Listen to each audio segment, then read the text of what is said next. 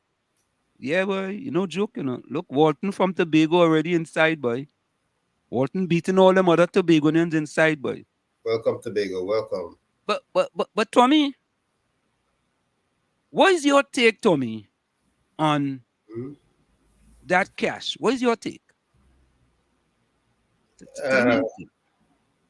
well, all I have to say is it took something spectacular to happen before that was found. Maybe,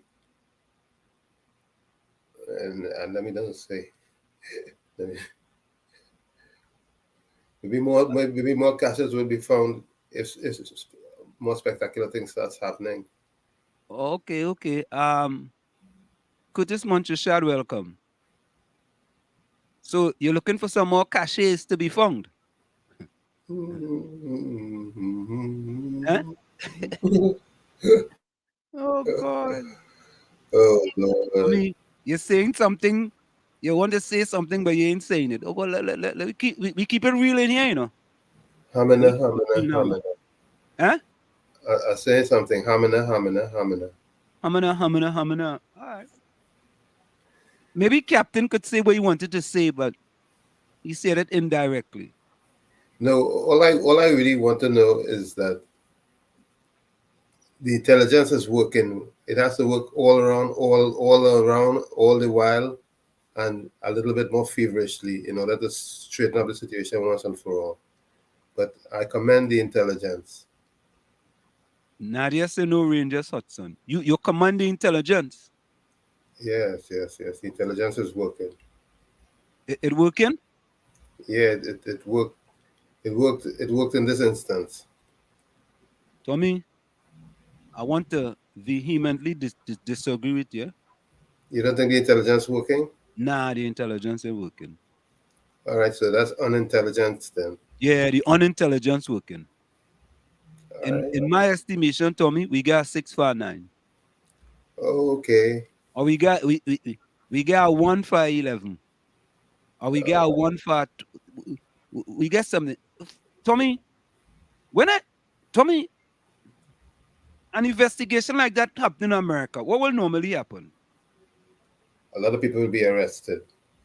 Okay, and what do you think normally will do in a situation like that? What do you think the CIA or the FBI or the DEA, what do you think? Just from the top here, what do you think them people will do if they know something like that is somewhere? What do you think they'll do?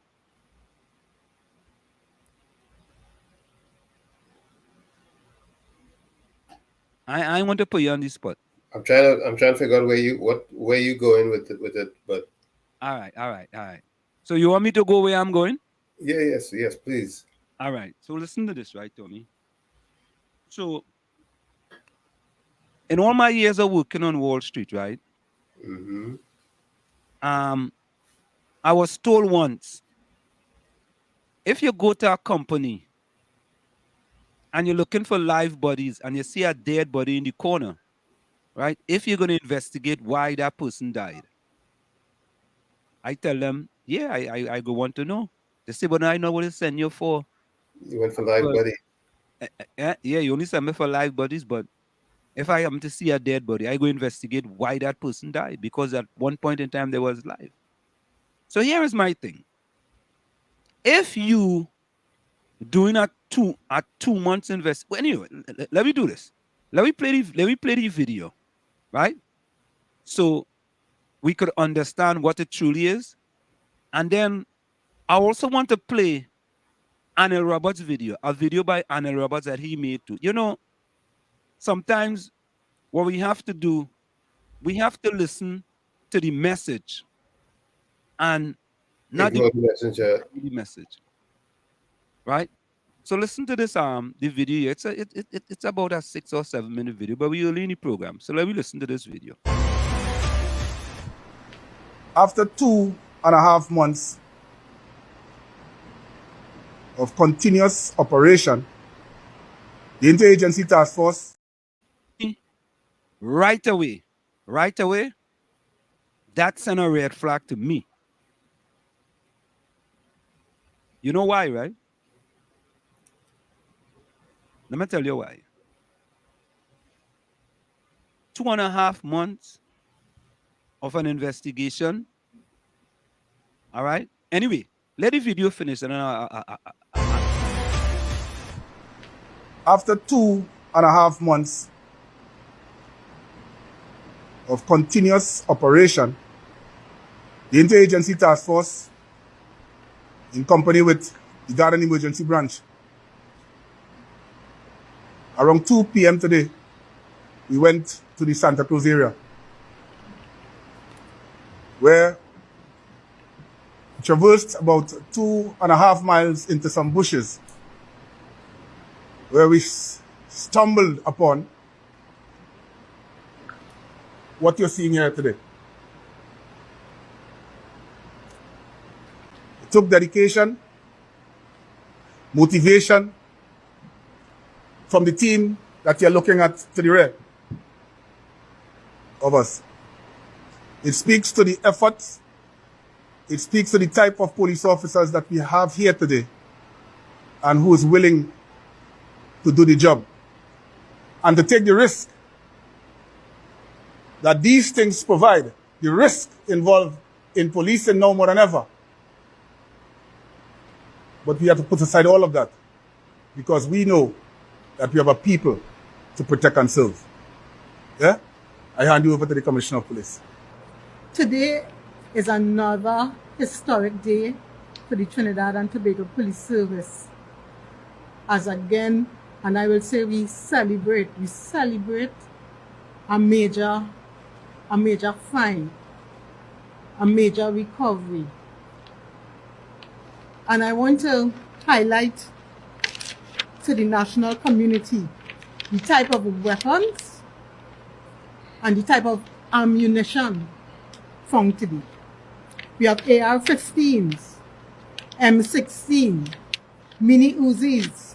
We have 50 caliber rifles, 12 gauge shotguns. And what is important to note that we have 7.62 ammunition, 5.56 ammunition, and worst of all, we have 6.5 primo armor-piercing ammunition. I want to take this opportunity to advise the criminal elements in this country that the police will not be daunted and we will not be intimidated by any threats. The attack on our public officials will not be tolerated, and we will always fight back.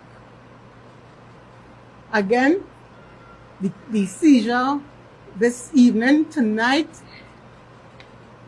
is based on our strategic plan, the violent crime reduction plan, where we are focusing on the retrieval of illegal firearms and ammunition.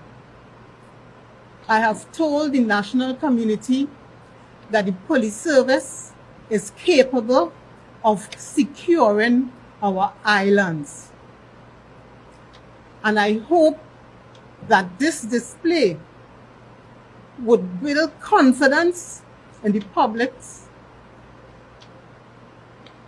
support for the police and confidence that we are indeed capable of doing what we are mandated to do.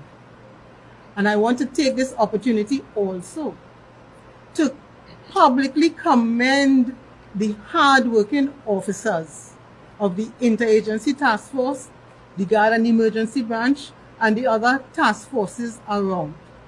They continue to work, they continue to put their lives at risk. And you would notice, based on the ammunition recovered, these are armor-piercing ammunition. So we want the citizens to understand why we continue to call for their support. We need your support. We continue. If you see something, say something. That is how, and that will contribute to our achieving our mandates.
So, Professor Wall Street, where are you?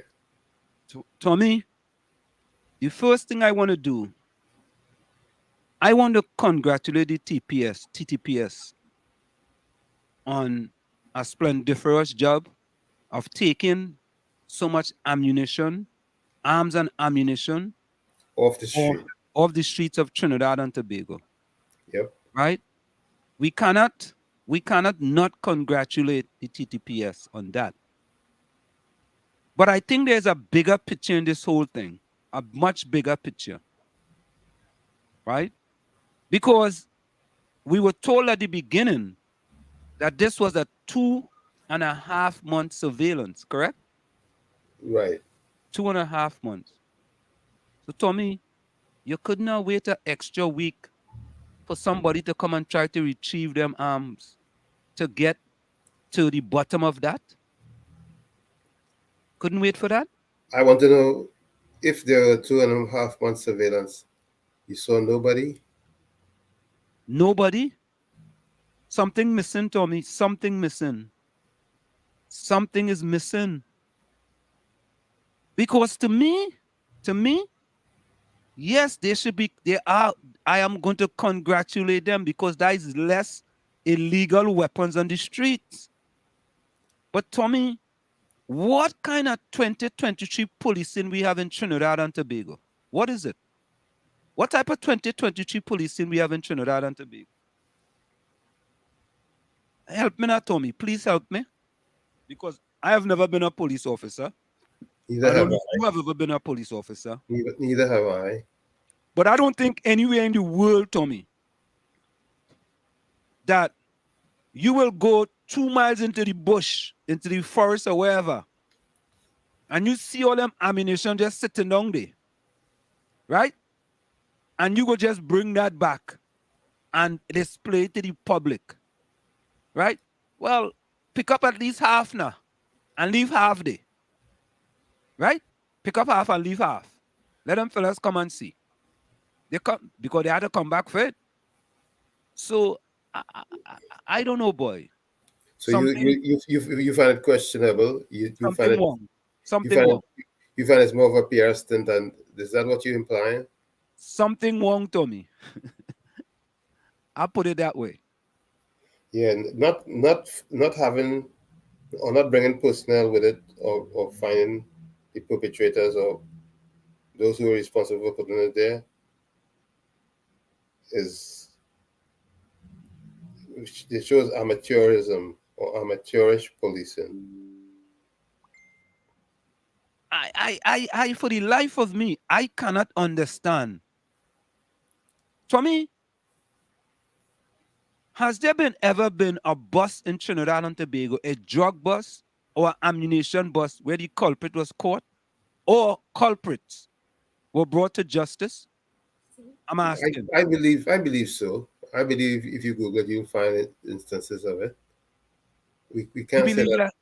You believe it has happened in the past that somebody they find a big drug bus and somebody suffer the consequences. Absolutely. Absolutely. There has been instances where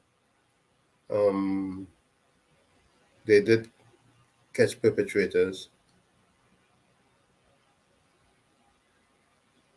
Yeah. Uh-huh. Maybe some people in the chat can make reference or point us to some of the instances of big bus where people were caught.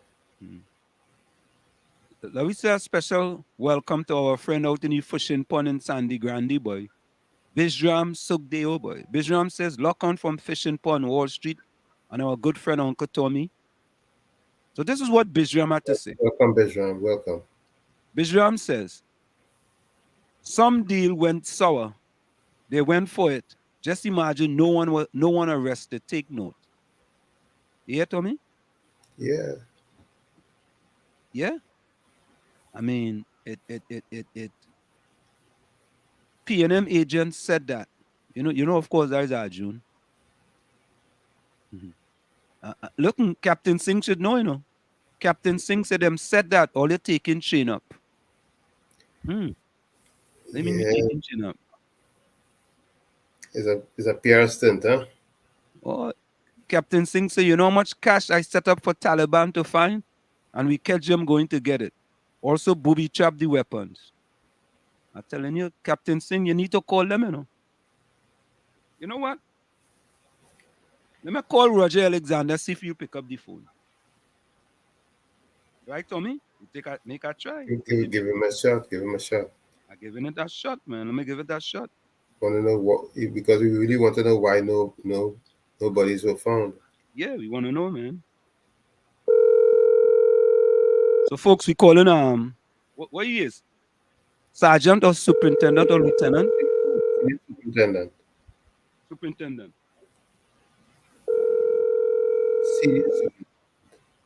Senior superintendent.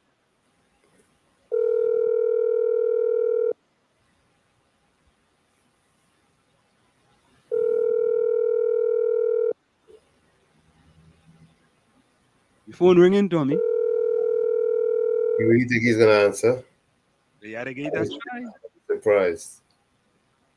Hello, Senior Superintendent Roger Alexander. What's up? What's up? Yes, you are live on WZYE 95.9 FM in New Jersey. How are you doing, sir? I'm good. I'm good. What's up? Well, is it Superintendent Roger Alexander? Yeah, Senior Superintendent. That's right. All right, Senior Superintendent Roger Alexander. You are live on WZYE 95.9 FM in New Jersey. We have a program here called In the Village, and we have with us is myself and a gentleman by the name of Uncle Tommy. And we're not going to keep you long, sir. Good evening, Senior Soup. Yeah, we're not going to keep you long, sir. But we saw the big bus that they had there in Santa Cruz. And many people are asking a question, right? The big question is, why wasn't something left there in Santa Cruz for some people to come and retrieve it, and then you arrest those people?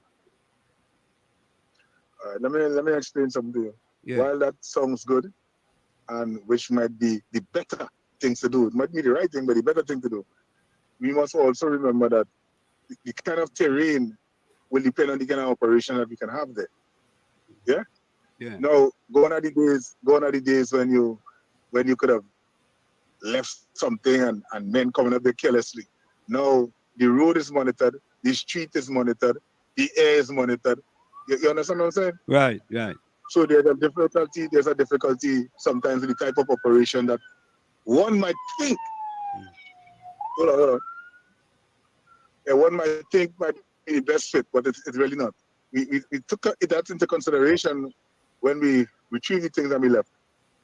Yeah? Now, with the ammunition in just in the bush, was it in a tank? Was it in a caucus bag? Was it in plastic bags? No. It was it's something like a hole that is covered down. Oh, a hole that's covered down. Okay. Yeah, holes covered down with galvanized and stuff. So you could tell that persons are there from time to time. Very often. Like the guns are being used and then dropping back there for whatever purpose, you know. So the 2.5 month surveillance, that surveillance was by air, by ground, by drones. What type of surveillance was that? Many different types, and some of which you would have included. You know, sometimes, we don't want to give out too much, but no, I understand. Monitoring persons, we use as much technology as we can together with that human element. Yeah. Mr. Alexander, let me just say this, I've heard very good things about you, and we calling you live and direct from Foreigner, and I'm happy that you picked up the phone, and we're not trying to put you in trouble or anything like that, right? I just wanted to know that. No, that's all right.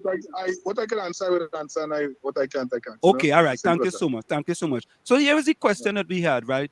Has there ever been a bus in Trinidad and Tobago, a gun bus or a drug bus, where persons were immediately arrested on the spot? A large one? Several times. Yeah, several times. And again, you have to understand that in some times, especially when narcotics is concerned, there would be an international aspect involved. So they try to keep the persons who were detained away from the camera for one or more reason. I hope you understand that. You might have a better appreciation for that because you know the type of players that are involved sometimes. Okay. What about those senior superintendent Alexander who says that there's a possibility that those things were planted there in order for it to look good because of the situation with the commissioner of police currently, as far as crime is in Trinidad and Tobago? What do you say about that? Well, some person's imagination is quite wide. Why we would have something like a 50 caliber, 250 caliber rifles exposed to that kind of insanity? We, the police service, do not own any of those. That is that statement you can tell, yeah, listen, it's all mischievous from the word go. And that's just persons who are trying to live with the reality that they probably never contribute anything towards defending a nation. That's what it looks like to me. So they always make an excuse. It's like how the place was created, we were monkeys first and all them kind of crazy thing. You know? Yeah, that's how I see it.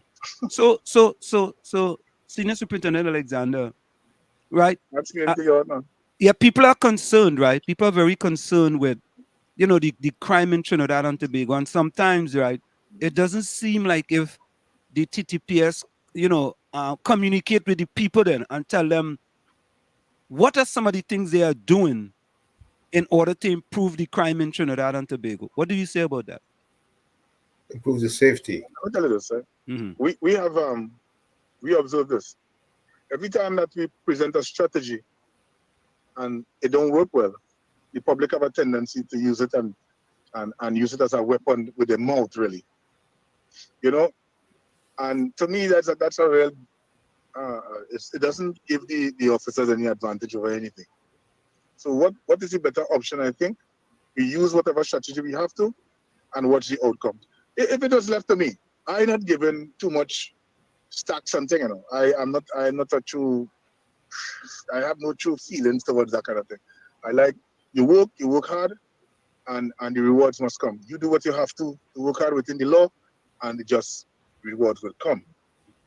When I hear sometimes, like the public want to hear, when we tell them, if I say to you, listen, tonight, there'll be several road trap exercises, roadblock, and you put out your feelers. It have one on the highway right now, it have one on the party bus route right now, and all of these things. These things don't contribute to what is happening presently in Trinidad and Tobago. We have a social media issue where persons go on the social media and give locations of police officers and police operations, which is offering no assistance. Because let me ask you this: if your house is broken into and they kidnap your mother, and you would love to know that these men running to a roadblock and police was able to intercept them and rescue your mother? Correct. Absolutely. To what benefit? To what benefit? You would say, let me tell you something about it. Right now, I see it have a roadblock right now on the priority bus route heading into Port of Spain. It have one on the Lady Young Road. You understand what I'm saying? Right. And the public don't understand how stupid they look, how stupid they seem. And you know what? To be honest, I had a conversation with a Chinese national day before yesterday, and he said to me, Alexander, talking like this, he said, Alexander, you see what we did with TikTok? You see, while only using TikTok for mischievous purposes, we educate people from it, while all it using it for all the right things. You know what we have done to you all? We have distracted you all. Right. And caused you all to distract each other while we building things off of it. And I was amazed by that statement. And I looked at it and I said, wow. Yeah. Senior Superintendent Alexander, what about the low rate of solving crime in Trinidad and Tobago? I think it was at 13% or 12% or 79 out of 400 and something. What about that low rate of solving crime in Trinidad and Tobago? The low rate of solving crime is not just a police issue. The low rate of solving crime is also a citizen issue. Because let me ask you this, and I like to always draw an example. Let's say they steal my car tonight, and the police intercept my car. And I come to the police and say, listen, I really want to know, I can't go to court and I really feel in that court thing, you know. Jesus said I mustn't persecute people, you know, that is not my judgment and all that. Whose fault is that? That the case really didn't go anywhere. Yep. Point is well taken. What happens when people, you know who robbed you, but because it's somebody's son or something, you ain't coming and say nothing. You went easy and get back your gold chain. Who treats you that? So there's an of issues, you know, it's not just that the police not solving crime. Because if you give us information, or we get information, we will respond to the information that could cause a crime to be solved. The police officers was not trained in trying to be good, just to sit by, having all the information and do nothing about it. That's not how we operate. Once evidence is presented to us, we take it, we consult the director of public prosecution in most cases, and then we go forward. Many a times citizens doesn't want to continue the journey.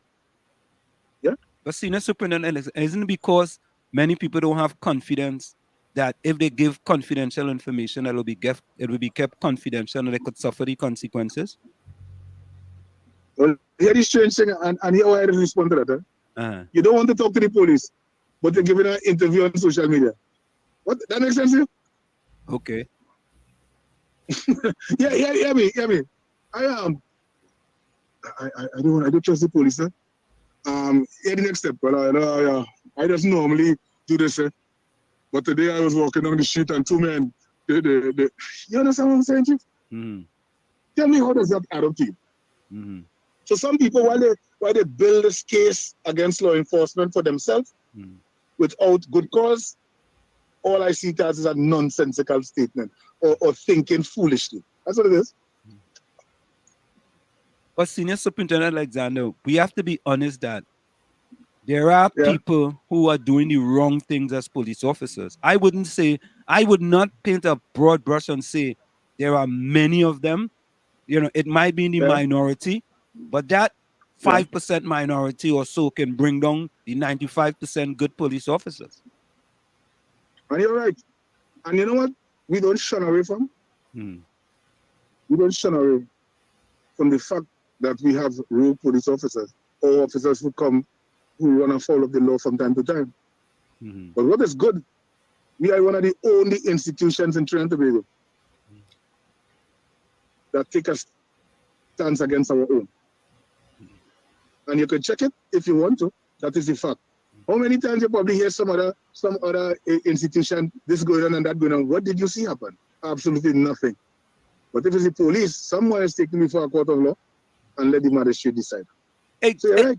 Do you all have an internal affairs department like we have here in New York and New Jersey in the police department? An internal affairs department. There's police following police and police following police following police. Do you all have that? We do this. We have a section here called the Professional Standards Bureau. Okay.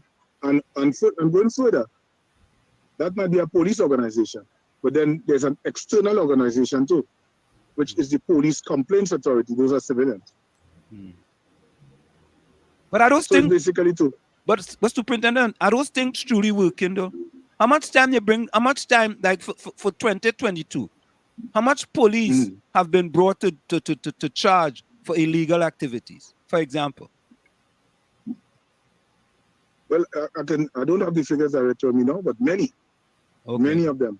Once you run afoul of the law, you are taken before a court, right? But, however, your opinion and my opinion of somebody breaching the law might not be the magistrate or the judge's opinion. Okay. So here is this, right? What we do here, we also try to give solutions to the problems, right? So we have been talking about innovative ideas that could reduce crime in Trinidad and Tobago. Do you have, and one of the ideas is community policing. Does the TTPS have community policing? We have a major impact. We have a major strategy and initiative that we are using through the community policing aspect. right in the section where that unit that I run understand, which is the interagency task force, we have the, hold on a second, why is somebody? Yeah, we have a project called the Hearts and Minds. Right. I know that. Yeah. Which, right? Mm. Which has been somewhat mimicked by your government in the form of a grace program. Okay. And this has been running on for a number of years. Successfully, that is. It changes the dynamic of how we police. Okay. What about technology such as drones, cameras, and sensors to monitor high crime areas and detect criminal activity? Well, as I said, some of the technology that we are using now, we have recently been introduced to many of them. Right now, we're doing upgrades on the camera system. We have drones in our arsenal. So we are getting there. We are not yet there completely, but we are getting there. Right. But to me, the biggest problem to me is the support that the criminal element has in the streets, because persons claim to be law-abiding citizens, but always committing offense when they're not observed or there's no police officer standing and looking directly at them. The question is, do you break the traffic light if you give their chance to? Yeah, some people that just break the traffic light. Yeah, you know what I mean? We right. If you just stop you and say, oh, Mr. Alexander, I'm a law-abiding citizen, but you're committing some offense, right? Right. You know what we have done in the past in Trinidad? We tried to develop the software side of policing so quickly that people started to look at it and say, you know what, Alexander, you the man a blind, you the man a blind. And I was mentioning that the other day on the program Beyond the Tape. The street vending started on the highway. And every time we approach it to deal with it, people say, oh God, them boy just trying to make a little living, they're selling a little water, the thing. The same guys then started to hit their little trolley thing into vehicles. Tell the people them in the vehicles that the trolley thing has some kind of mechanism that is keep things cold and it's spoiled, and they had to get $5,000 to fix it and all kind of crazy thing. Wow. But that was a good program, though. That showed the lighter side of the police department, the lighter side of the TTPS. Yeah, it showed that. But let me ask you this. Is it what is really required at this time? You know, I just always say this, right? The low-hanging fruits of the tree. So you have this Julie mango tree. And all the fruits hanging low. None of the fruits came to the top branches. The tree got eventually fall, sir. Because we left the low-hanging fruits. And they bent the tree, and the tree fell. And now you have no mangoes. And that is what we did. We allowed persons to commit simple offenses when we should have had a zero tolerance against it. So now it has festered itself. So it got worse then because of that. Senior Soup, to return to community policing, we've recognized that 24 hours boots on the ground in hot spots and crime areas have yielded enormous results in the New York area. What say you about doing such in Trinidad and Tobago? Same thing applies here. We have treated with that situation in Trinidad and Tobago like this. We have police youth clubs, and that I have learned from the community policing section that some persons you just have to persuade them to do better things. It's not always use of force and beat and arrest kind of this. Some persons you just simply talk to them. You know why? Because they too just simply don't understand. When you talk to them, to bring a different in their life, they see things differently and they have a better understanding of the do's and the don'ts. Parenting has disappeared into some of our lives. Some of us, our parents and our children, we are almost the same age. So, Senior Superintendent Roger Alexander, what about neighborhood watch? We have in our communities here, right? We have significant neighborhood watch, and it's very important as far as part of a crime fighting initiative. What about Trinidad and Tobago? That is an excellent initiative, and up to Saturday of last week, I went to one in Chabonas to help them build on the capacity to maintain it and how it should be used and when it should be used.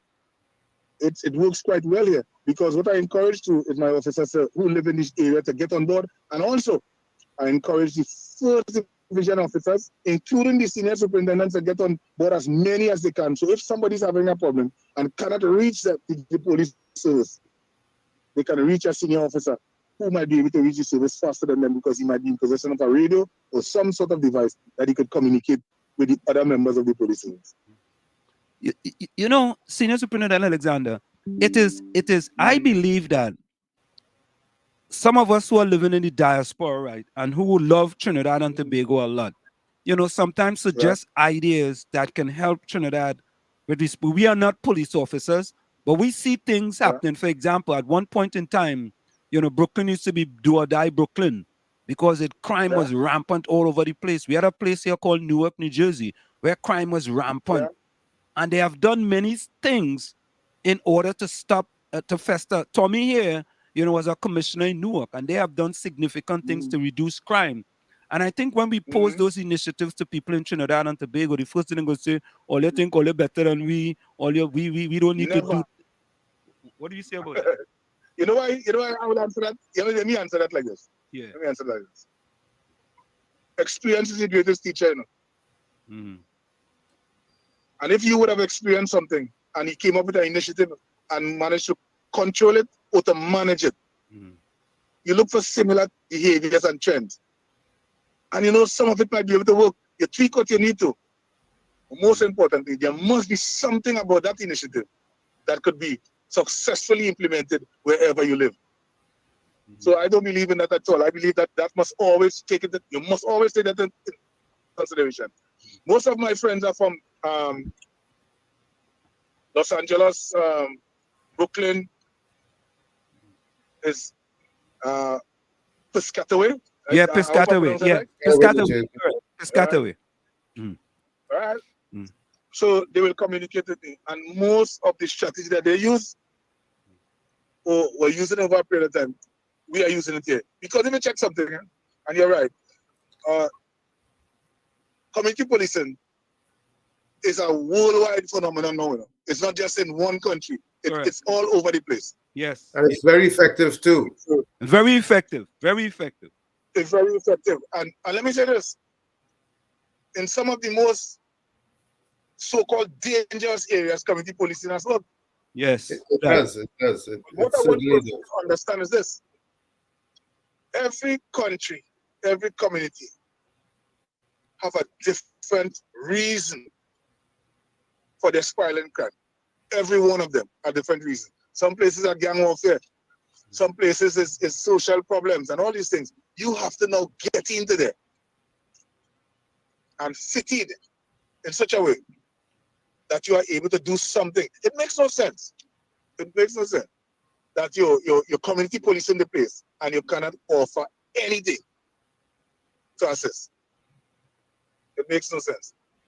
And just one other one before you go. And listen to this. We really appreciate we really appreciate that you pick up the phone, and you know, I sent you a message and I just decided to call you on it. I didn't want to, I mean to put you on the spot, but we like to have you back on Sunday officially. Eh?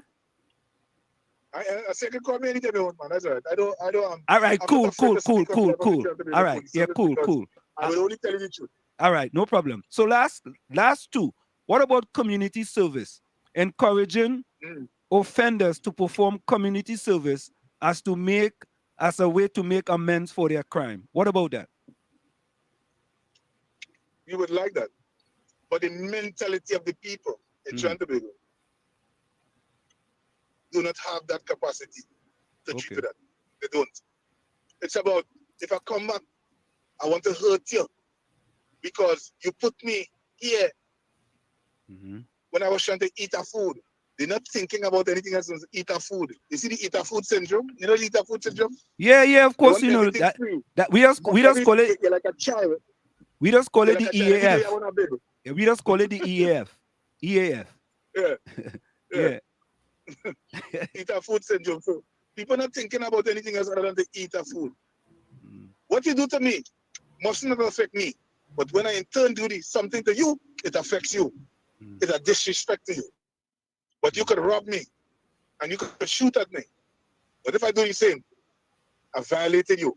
You understand what I'm saying? And Superintendent, sir, here is a hard one for you. We had to get a little hard one before you leave.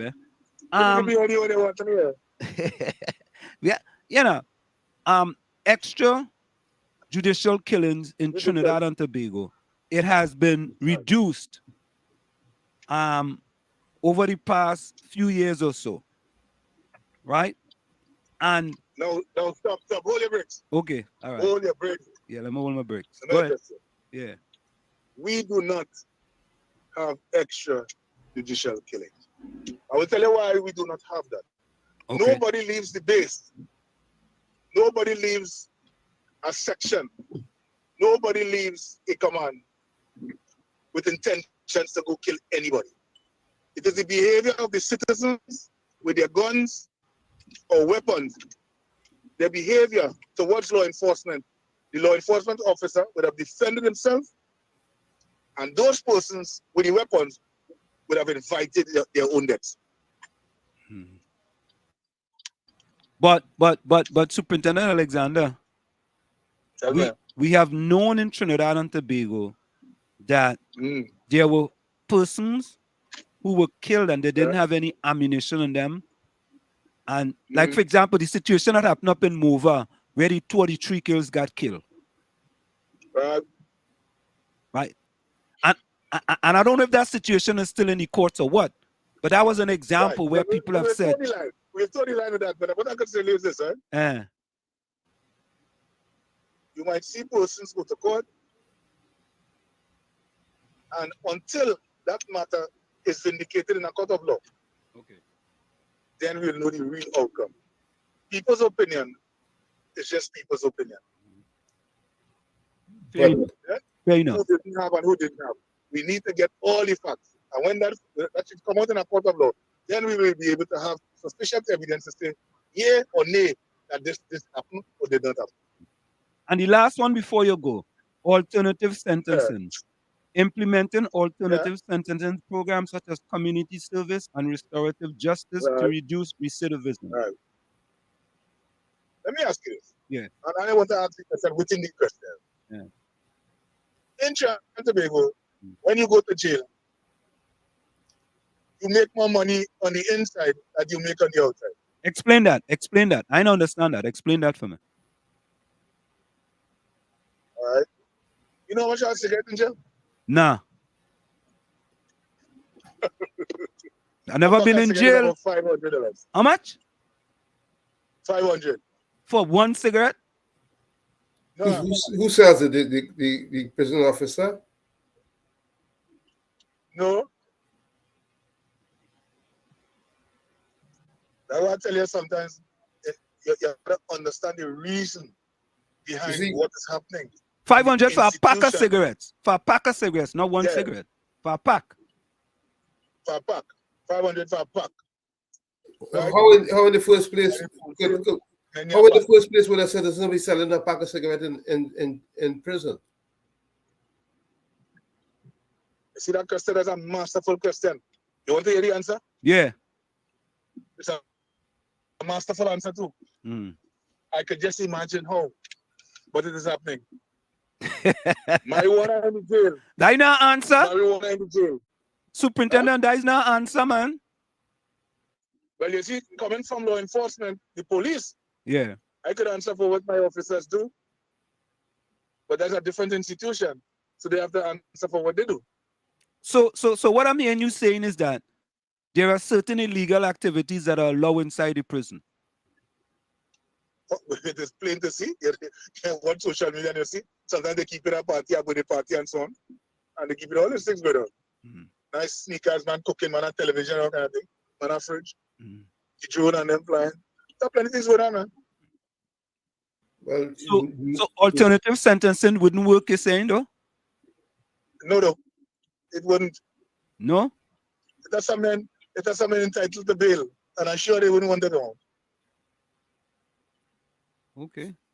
And lastly, a man told me, go ahead. a man told me he sent his child to the secondary school system from the jail.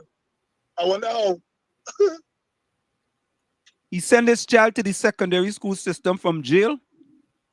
Yes, sir. From in jail? Yes, sir.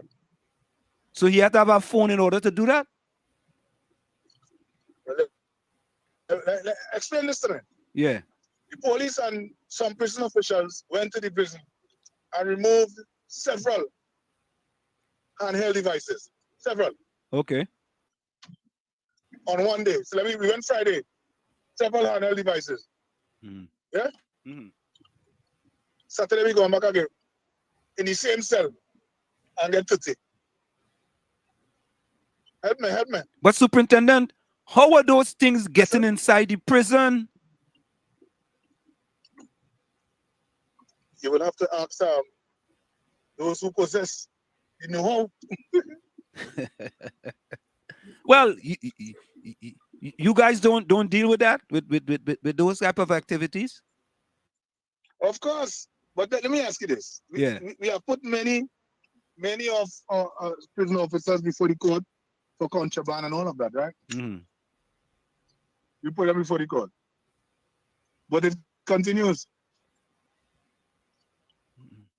If a man is not going out the cell or the road and coming back, how we get a cell phone? Correct.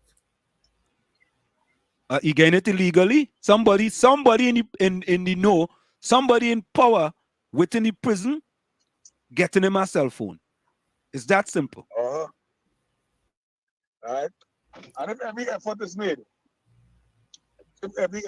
by law enforcement to put a stop to it, every time that law enforcement decided to want to put a stop to it, people act up from all angles. What aspect of law enforcement is you don't realize something? I know you pay attention. You realize that whenever the criminals kill a child, 4 children, there's no uproar? You ever realize that when the police meet one of them or 2 of them in an area and there's an exchange of gunfire and they succumb to their injuries, whether it's from lead poison or otherwise, then you realize there's an uproar, burn the road and make noise. They want justice.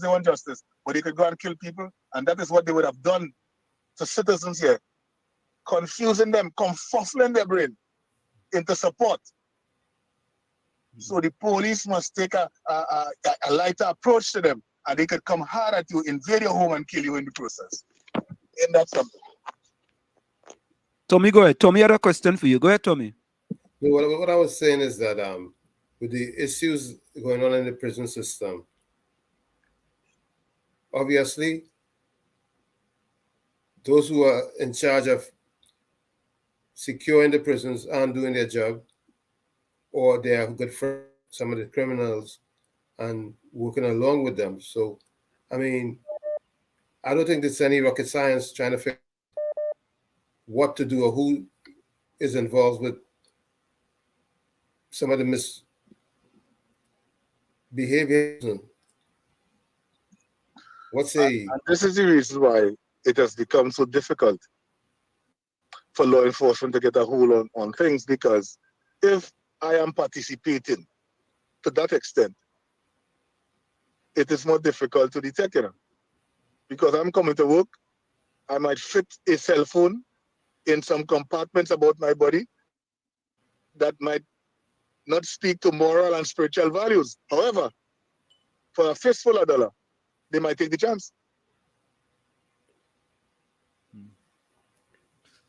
So, Senior Superintendent Alexander, we're not going to keep you any longer, because we appreciate you taking the time without even knowing about us to come on the phone and talk with us. And we want to get you. We have a program on this Sunday here. We want to get you on that program because it's important for people to hear you. I mean, people know you, especially us here in the diaspora. This might be the first time that we are hearing, Senior Superintendent Roger Alexander in the diaspora, right? We just see you on Beyond the Tape, and we just see you walking up the street or something like that, right?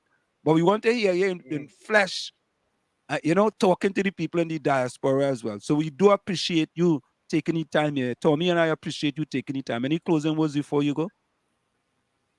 Yeah, well, as I said before too, you might be hearing me indicated someone. You know, every sector of society has issues in it. Everybody has issues. Mhm. And many things happen now that we must make up our minds and be prepared not to be an addition to the problem. We cannot be, because I'm even having some problems with persons who come here as visitors. You can't come here and be part of the problem. You should be part of the solution, and the solution is try to build a nation and not try to bring it down. So if you came into a country, why are you trying to bring down the nation? Mhm. By the things that you do. Why are you trying to make its people feel uncomfortable? Huh? Mm. Why you have persons living like how they're living now with your behavior?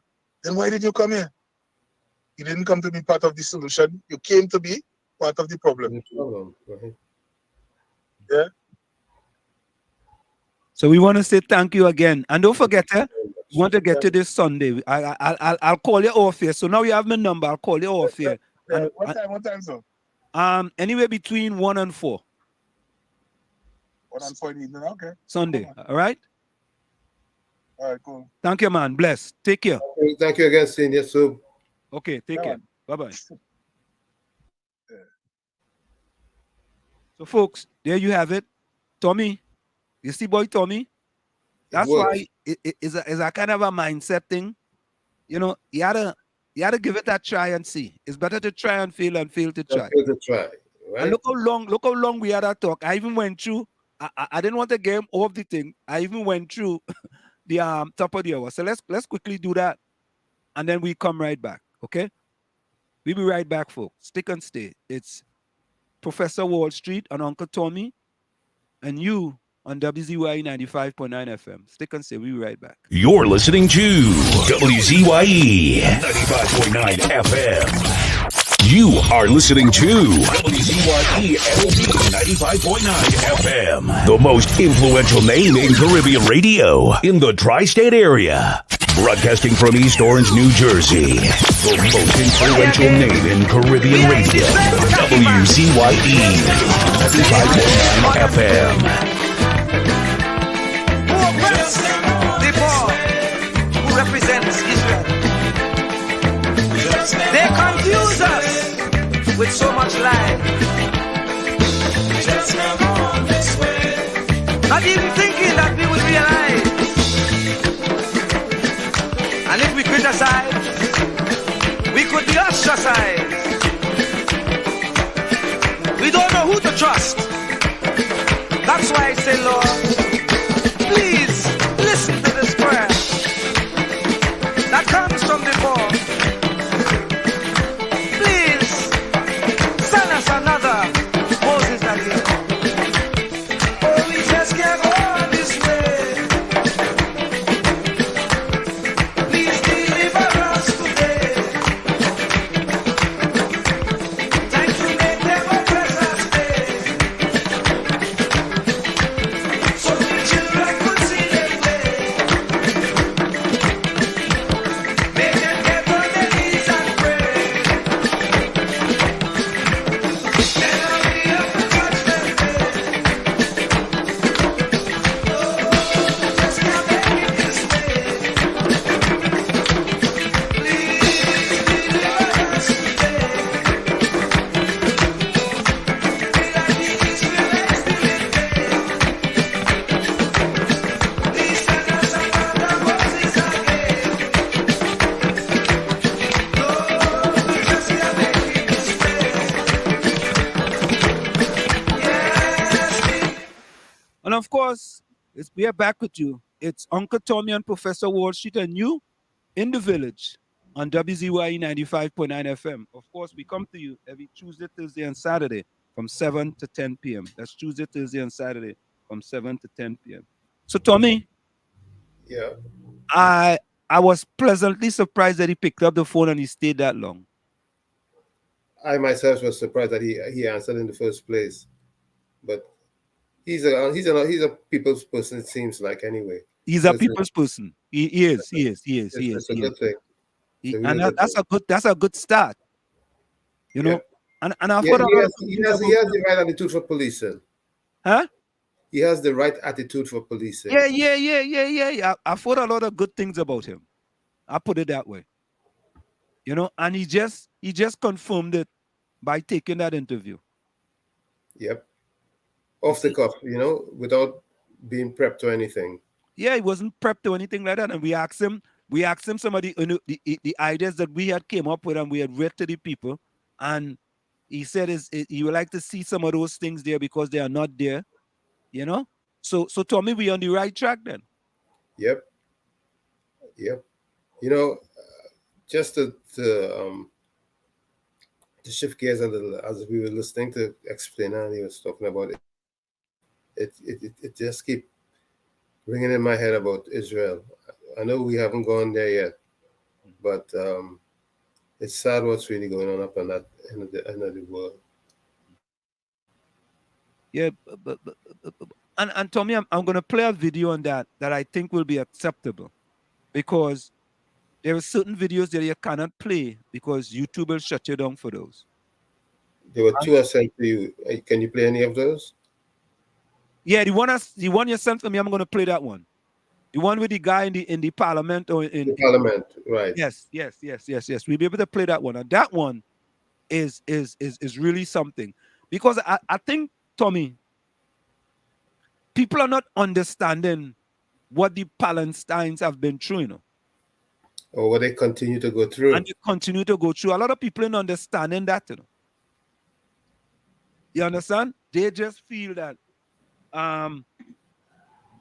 they somehow bomb Israel, and Israel. I mean, I am not trying to get into it there because the war isn't good at all. I mean, and violence isn't really acceptable, but to perpetuate it like in that way is even worse. Yeah, I think we'll play that. As a matter of fact, let me look for that. Let me look for that video and play it now. Since we no, let's finish this subject first, Tommy, and then we'll get to that. Let's finish that subject first, and then we get to that. I think that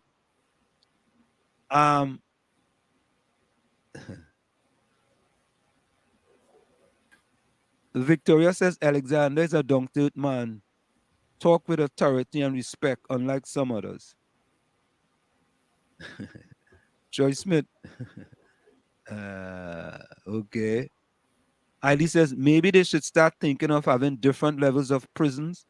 The criminals are not the same. Separate them. True. Well, you know, Heidi, that is very true. That is 90% Heidi right there. You see, Tommy, what I'm saying? That is absolutely true. Right? He's intelligent. Oh, we know that. We know that's why when 10% Highly come out with us, we don't get upset with him. We leave him. You understand? You know, because he need to be. But Highly, that is splendid for us. Absolutely. Victoria said it's a difficult issue. Remember, some of these prison officers are from the same corrupted society. It's not a difficult issue, Victoria. You are a prison officer. You swear to uphold the law. You take an oath. You take an oath to uphold the law. How difficult is that? Right? Man, and listener, they need to have internal affairs in that prison officer, in them prisons too, you know. That's right. For them officers who are allowing the contraband to come, the only way those things can come into the prison is because them prison officers allow it to come in the prison. And Alexander agrees too. Yes, plain talk, bad manners. Right? So you see, that's part of the problem we have in Trinidad, Tommy. When we have the people who are supposed to uphold the law are being lawless, what do you expect? A man in prison and he sends his kids to secondary school from prison? Well, I mean, secondary school, that is something. I mean, when you say he sent his kids to secondary school, someone else could be assisting him who's outside. No, but Alexander said the man sent him to, he get his kids to go to a secondary school from in prison. I'm kind of taking that with a grain of salt because you could be in prison and your child performing in school and goes to good school and Tommy, that's not what he meant, though. He meant that the guy was in prison and somehow maybe his kid, and I'm speculating here, he was in prison, right? Maybe the kid was living with him or whoever, and he from prison get that kid to go to a secondary school that he wanted her or him to go from in prison. the kid had to perform also somewhat. Well, that's something we could ask him on Sunday. The kid had to perform. The only thing is that he may be saying is that he was able to afford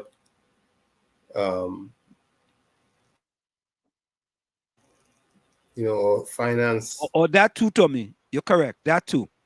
He was able to afford to send them to a school and be able to financially pay for them. Right. Yeah. That makes sense too. Denise G, welcome. Denise G say contrabando. Okay, yeah. Renwick from Tobago, boy. Renwick, welcome. Good night, Renwick. Yeah. Captain Singh said the prison officer selling it to them. Yeah, well, well, we came to that conclusion. Yeah, that's obvious. The prison officers are. But Tommy, $500 for a pack of cigarette in prison, and persons are getting that money to spend. Can you imagine that? where they getting that money from? Out in the street, you wouldn't pay $500, but you're getting $500 to buy cigarettes. The whole thing is just warped. It is warped, man. So the system, man, as we always said, and we have said this over and over, right? What did we say again, Tommy? The system. Let me see if I have that. Here we go. Here we go. The system was never broken. It was built that way. The playbook. It ain't broken. It's built that way. And until we have the testicular fortitude to change it. But Tommy is assistant superintendent, right? Or superintendent? Senior superintendent. Senior Superintendent Alexander put some things on the table. He says that they couldn't leave the stuff there and wait for somebody to come and collect it. We out here thinking that that's what they should do. Yep.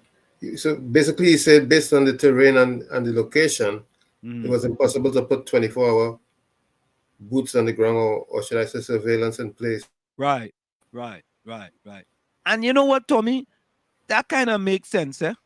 Yeah, because you would want to think, and honestly, someone having that kind of equipment or ammunition out there would put it somewhere where it's difficult to access or to be comfortable if you decide to do a stakeout or something of sorts. Yeah. I think there's more than meets the eye. That's what it is. You know, there's more than what meets the eye. You know, Captain but us, go ahead. Captain Sir Victoria, all here is deflection and failure. I don't know. Listen, there's three sides to every story, right? True. My side, your side, and then there's the truth. And then the truth. So I don't know. I don't want to think, Tommy, that they will plant something in there and then go and discover it and then parade with it. I don't know. That's just me. What do you think? I don't think that's a plant. I don't think it's a plant. I think they took a stash, whoever they were stashing. Somebody is in the arms business and that's their stash spot or whatever. Yeah, and they just go and collect what they want to collect and come and go sell it and go back because it's not in their house, Yeah. right? So it's easy for them to go there. They know where it is. You want this, you want this. Yeah, they go up. They bring it for you. But the only worrying thing is that they should have been able to get somebody. Someone. Yeah. That's a concern that nobody was able to be caught. So sometimes you wonder if in the surveillance crew, someone is alerting the proprietors, quote unquote, of what's going on. So you know, you just had to worry and wonder if there's a breach going on in the surveillance that alerts the perpetrator. Yeah, I am just concerned.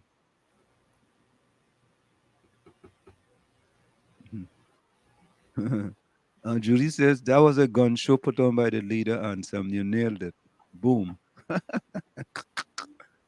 Oh God. Troy Smith says them police should be shamed. Everybody's clowning. They are not professional. They spent 2 months and did not lock up anyone. That's sad, you know. You know what? I definitely could agree with that. That at least, boy, somebody, boy. If it's 2 months, boy, somebody had to go back there to pick up something. Mm-hmm. Except if from the moment that they discovered the cash, the perpetrator knew and just stayed away for the entire 2-month period. And so Troy Smith said, and Sam, no gang leader will leave a person to watch those guns. Get 2 cents.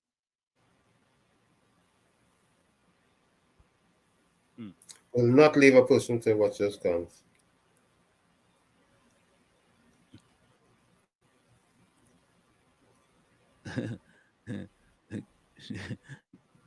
Tommy, Judy says, Tommy, you're searching for words. That's not like you, Tommy.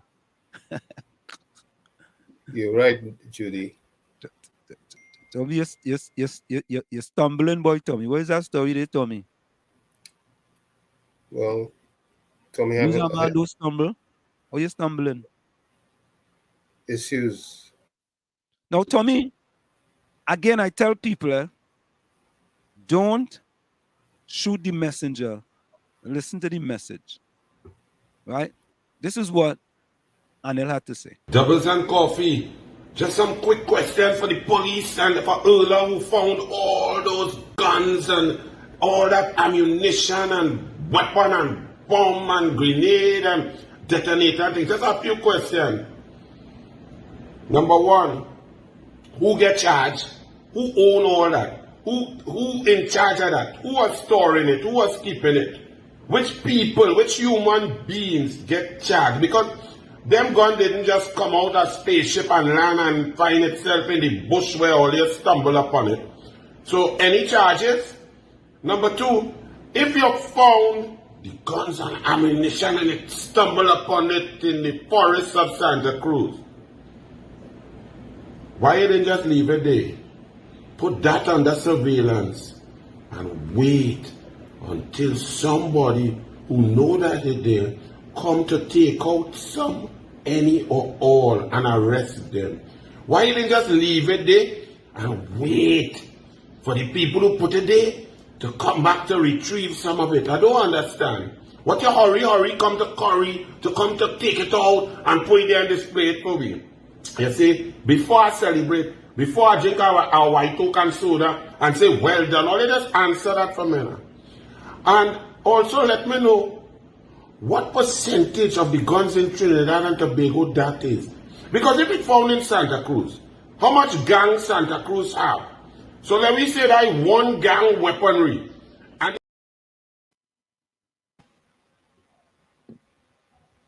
So, Tommy, some of the same questions we asked, he asked it too as well. Yeah, well, because it's common sense, you know. Yeah, boy. Obviously, they're so common in certain areas and arenas.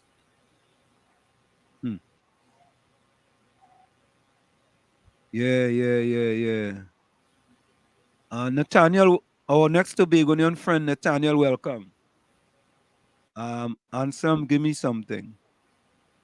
Nathaniel, boy, Tobago in the house. Tobago, guys, Tobago number 2 or number 3? Tobago number 3. Nathaniel Burris, welcome. Yeah, Judy. You see, Judy, we here. Tony, we continue to follow our mantra, boy, of being balanced, right? So most people wouldn't play that Anel video, you know, because Anel is supposed to be Anel is a UNC. And what you're playing that for, but what you say that makes sense. Yep. And those are questions that inquiring minds want to know. Yeah, we have to believe that truth to power is valid. Yeah. You know, but superintendent, I always get this wrong. Is assistant superintendent or superintendent? Senior soup. Senior soup. All right, I gotta go SS. Senior Superintendent Alexander. You know, to be honest, Tommy, he was somewhat convincing, you know. Yes. Right? Yes. Yeah, I could believe him, to be honest with you. Trinidad and Tobago may not want to believe him, but I could believe the brother.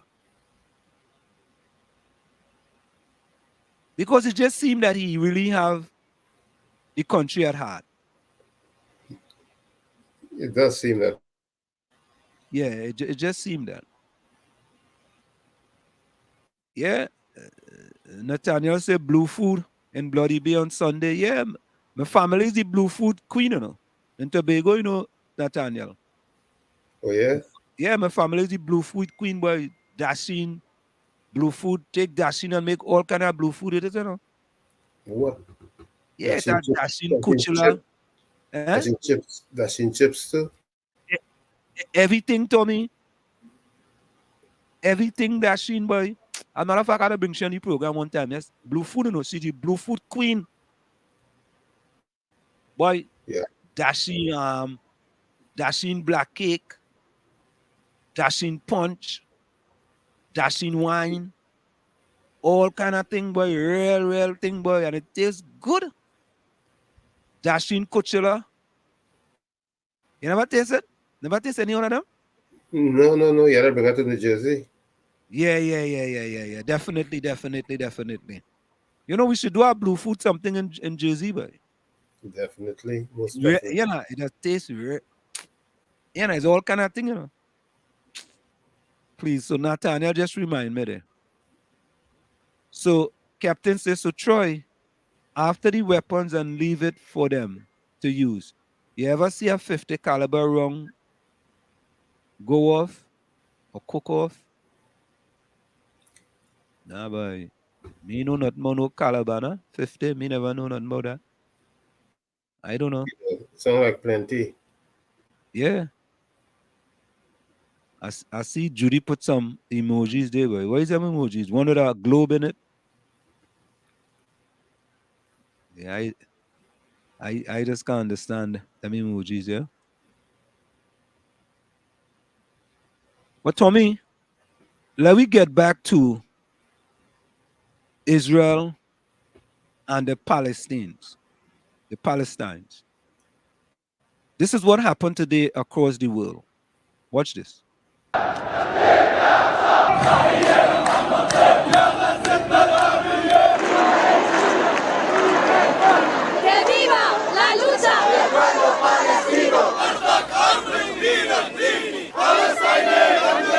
The solution of all of this is to solve the root of the problem, which is to give the Palestinian people them rights. Palestine!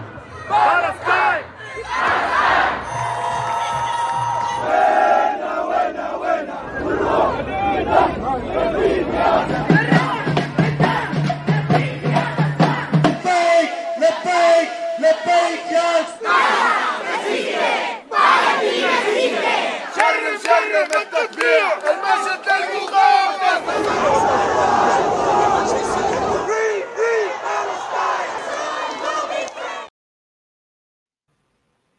So Tommy, let me play that video you sent now. And let's take a listen to this. I was brought up as an Orthodox Jew and a Zionist. On a shelf in our kitchen was a tin box of the Jewish National Fund, into which we put coins to help the pioneers building a Jewish presence in Palestine. I first went to Israel in 1961, and I've been there since more times than I can count. I had family in Israel, and I have friends in Israel. One of them fought in the wars of 1956, 1967 and 1973, and was wounded in two of them. The tie clip which I'm wearing is made from a campaign decoration awarded to him, which he presented to me. I've known most of the prime ministers of Israel, starting with the founding prime minister, David Ben-Gurion. Golda Meir was my friend. So was Yigal Allon, the deputy prime minister, who as a general won the Negev for Israel in the 1948 War of Independence. My parents came to Britain as refugees from Poland.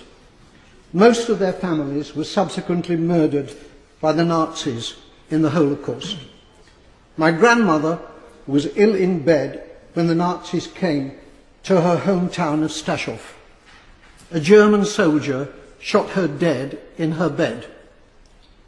Madam Deputy Speaker, my grandmother did not die to provide cover for Israeli soldiers murdering Palestinian grandmothers in Gaza. The present Israeli government ruthlessly and cynically exploit the continuing guilt among Gentiles over the slaughter of Jews in the Holocaust as justification for their murder of Palestinians. The implication is that Jewish lives are precious, but the lives of Palestinians do not count. On Sky News a few days ago, the spokeswoman for the Israeli army, Major Leibovich, was asked about the Israeli killing of, at that time, 800 Palestinians. The total is now 1,000. She replied instantly, 500 of them were militants. That was the reply of a Nazi. I suppose that Jews fighting for their lives in the Warsaw Ghetto could have been dismissed as militants. The Israeli Foreign Minister, Tzipi Livni, asserts that her government will have no dealings with Hamas because they're terrorists. Tzipi Livni's father was Eitan Livni, Chief Operations Officer of the terrorist Irgun Tzvai Leumi, who organised the blowing up of the King David Hotel in Jerusalem, in which 91 victims were killed, including 4 Jews. Israel was born out of Jewish terrorism. Jewish terrorists hanged 2 British sergeants and booby-trapped their corpses. Irgun, together with the terrorist Stern Gang, massacred 254 Palestinians in 1948 in the village of Deir Yassin. Today, the present Israeli government indicate that they will be willing, in circumstances acceptable to them, to negotiate with the Palestinian President Abbas of Fatah. It's too late for that, Madam Deputy Speaker. They could have negotiated with Fatah's previous leader, Yasser Arafat, who was a friend of mine. Instead, they besieged him in a bunker in Ramallah, where I visited him.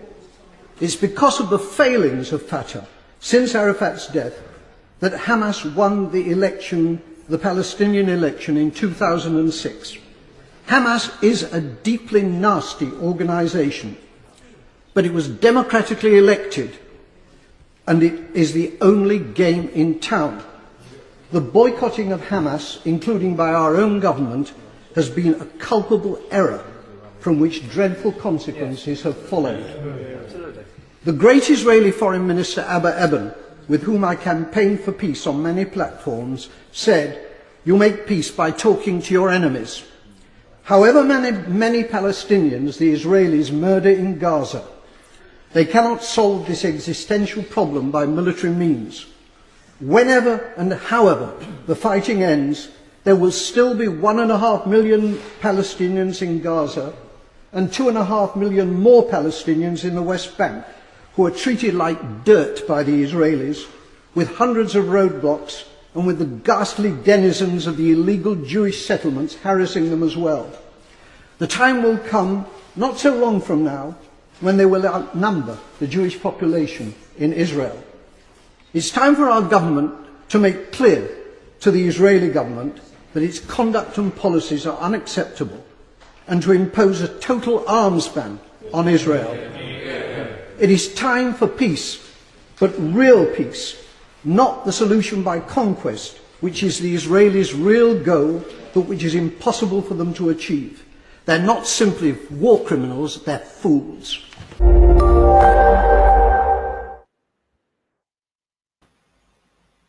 There you have it, Tommy. Yep. There you have it, man. You see? Because what we have to, there's a lot, I think sometimes, Tommy, that the information that's disseminated, and now that the issue is on the front burner, people are just looking at it from a one-sided perspective. And they are now calling it apartheid, what they are doing to the Palestinians.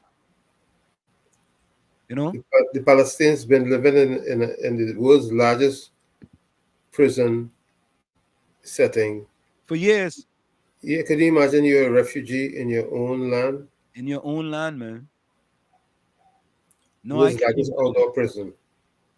I can't imagine that, Tommy. And I want people in Trinidad and Tobago to understand what you just said, Tommy. Right? Imagine that you living in Trinidad and Tobago and you're a prisoner in Trinidad and Tobago, and you have somebody else controlling your movement. They come in and they control your movement. Or look at Tobago. Tobago comes in and control your movement and abuse you and do you all different type of things.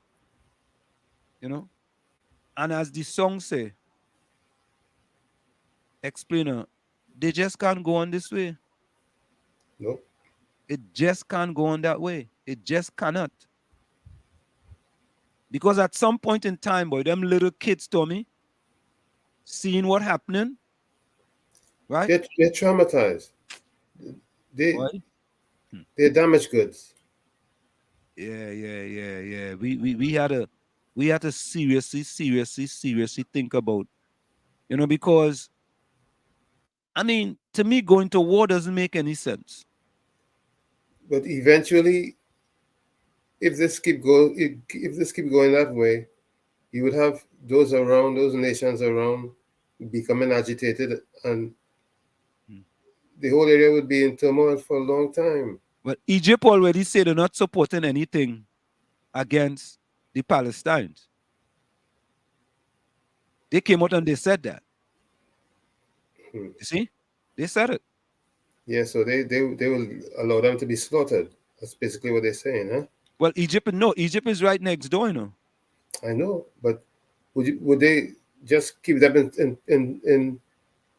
in place to be slaughtered? Well, no, they want Egypt to be part of the people who are fighting against the Palestinians. Yes, against the Palestinians. So yeah, Egypt, they want to put Egypt to fight against the Palestinians, and they said no.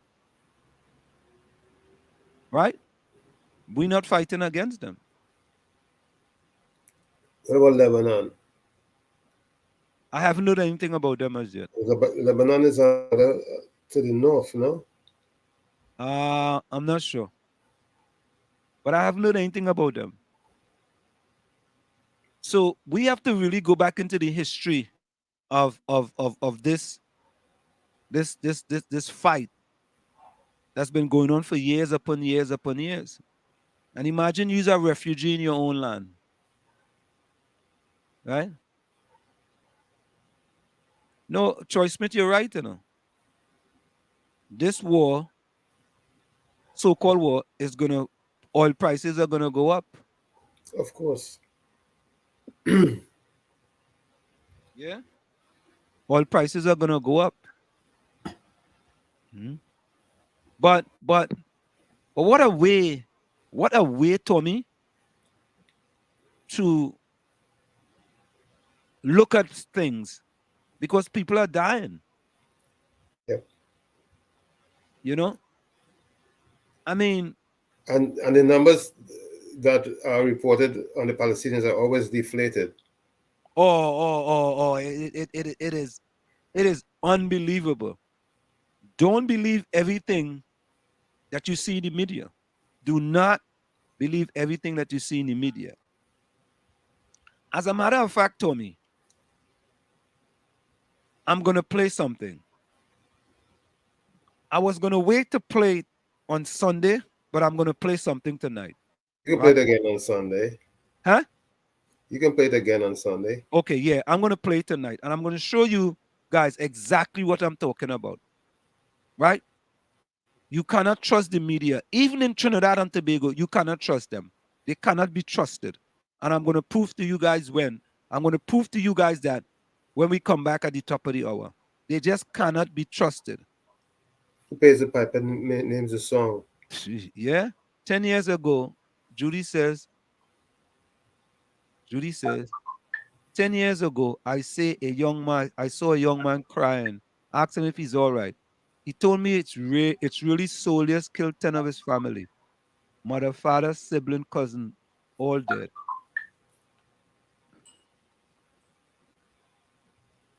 So JB says we no longer have a refinery, so we wouldn't benefit from escalated oil prices.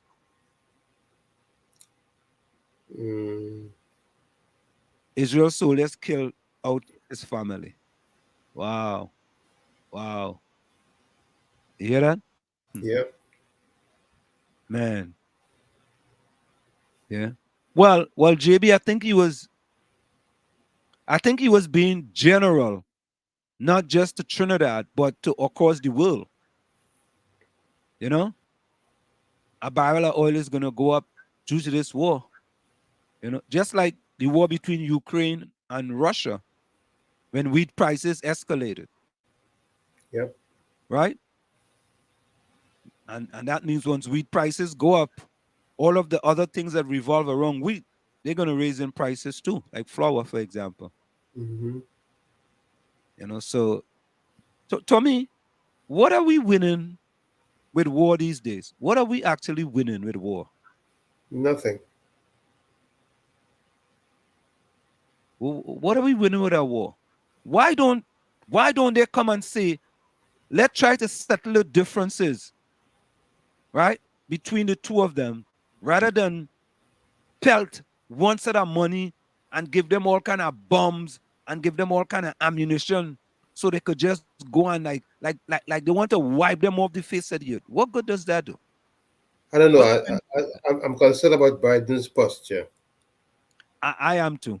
I really am. I am honest with you.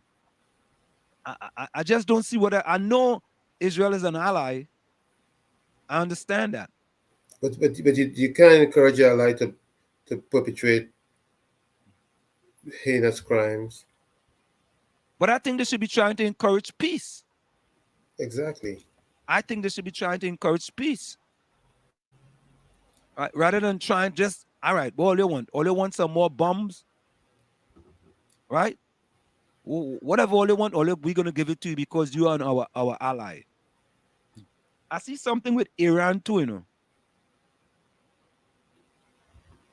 Yeah, I'm going to look at that. I wasn't able to read what it was, but it seems something like, you know, Iran might be on the Palestine side of things. But I'm not sure about it. Iran's always been an ally of Palestine. Right. So they are supporting their fight. You know.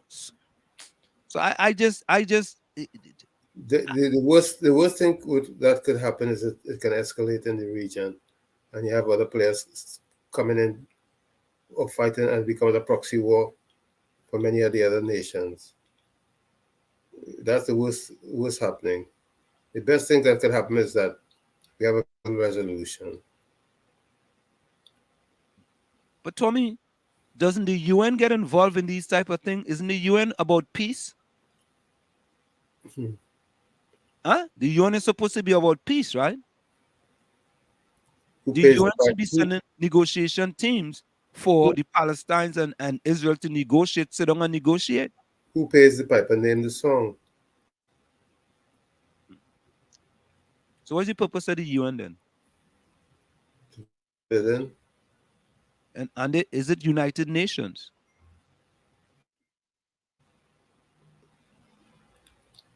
They are supposed to be trying to encourage peace. J.B. Harper said that Palestine is not going to agree to a two-state agreement when Palestine is the original inhabitant of the land.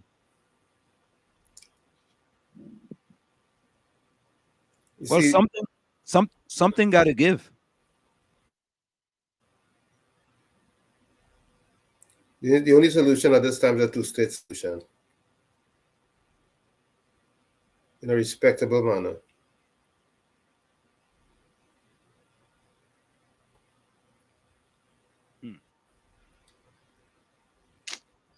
Boy?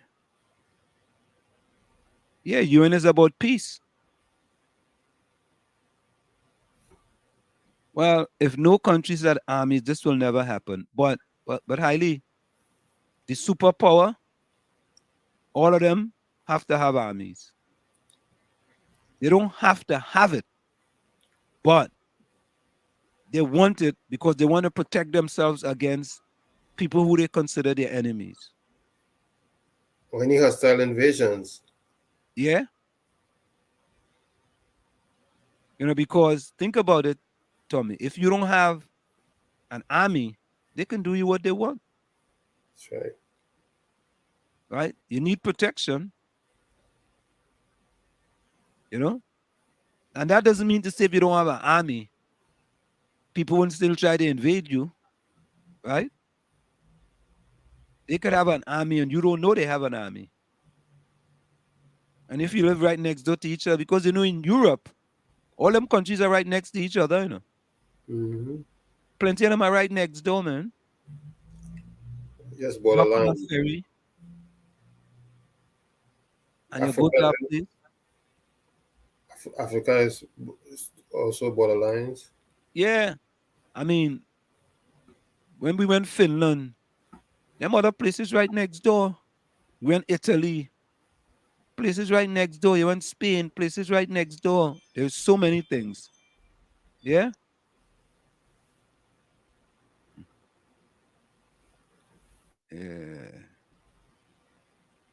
Yeah, I mean, I don't know.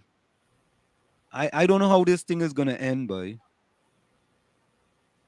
But I think, Tommy, to me, whoever owned the land should get back their land. And the problem is land. That is the problem. That's the problem.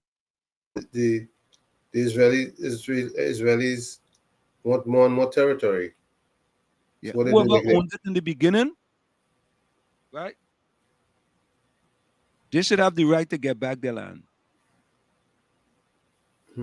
I mean, how is that any different from England going to the Caribbean and claiming all these land, and then we have to get independence and break away from the English?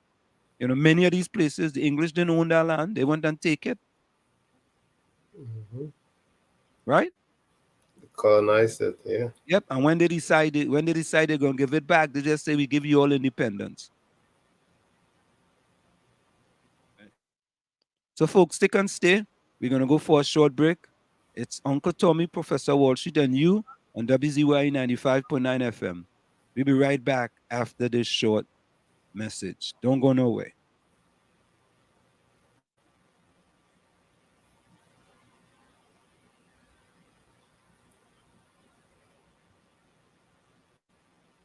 You're listening to WZYE 95.9 FM.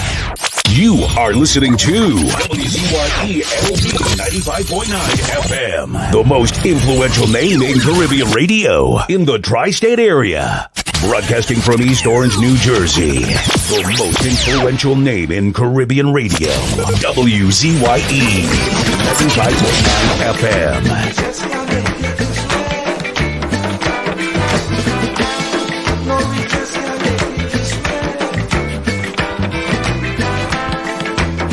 We got gold and grace.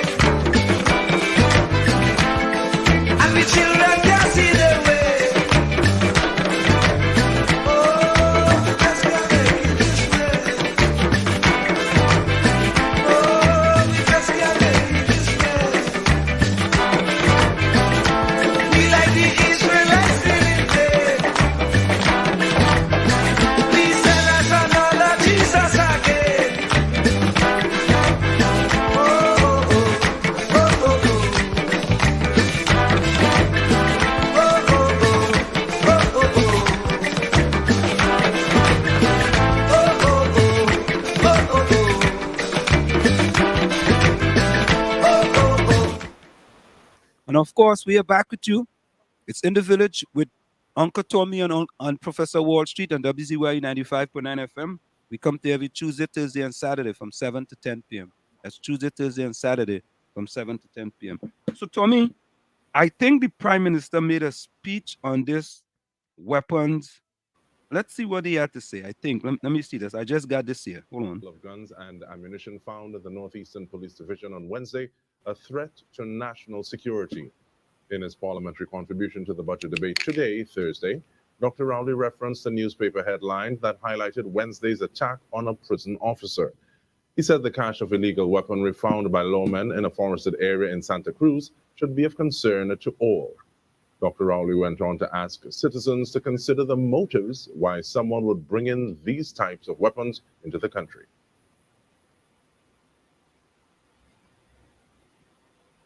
And the point is, tables full of heavy weapons, not handguns for personal protection, you know. We've gone past the ordinary assault weapons now. Those 50 caliber weapons, Madam Speaker, are a threat not to people or to gangs. They are a threat to the state of Trinidad and Tobago.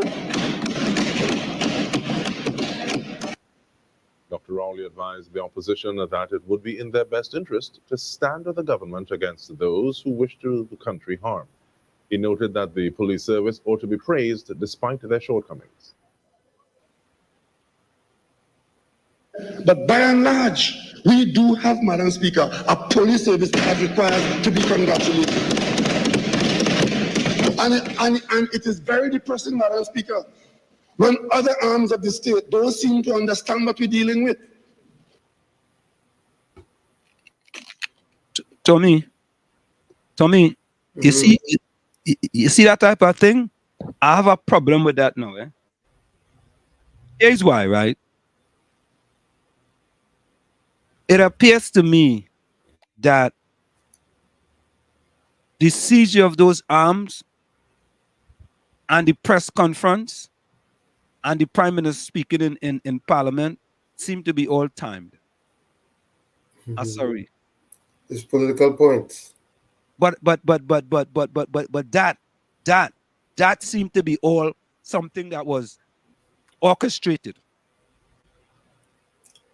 You know, I was thinking that if the situation with the prisons officer didn't occur, maybe they would have kept the surveillance longer to see who they pick up, who was responsible.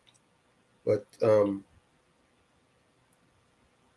right now, to have a feel-good moment, right away, on the heels of the attack on the prisons officer. So that's what probably happened. Because if they've been looking at the stats for 2 months, 2.5 months,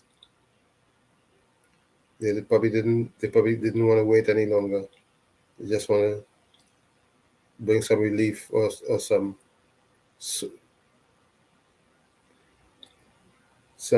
belief of relief.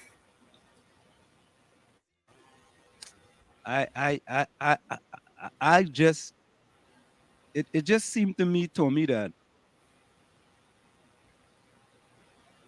when these things are sort of orchestrated and you start to put the pieces together, you know, you make people question more than anything else. You create more questions more than answers, in my humble opinion. And this year creates a lot of question for me. It's just too. One happened, then another one happens. Yeah, but when you look at a clash like that, that could be used to do some serious harm to the stability of this country. And Well, I don't disagree with that at all. I agree with that.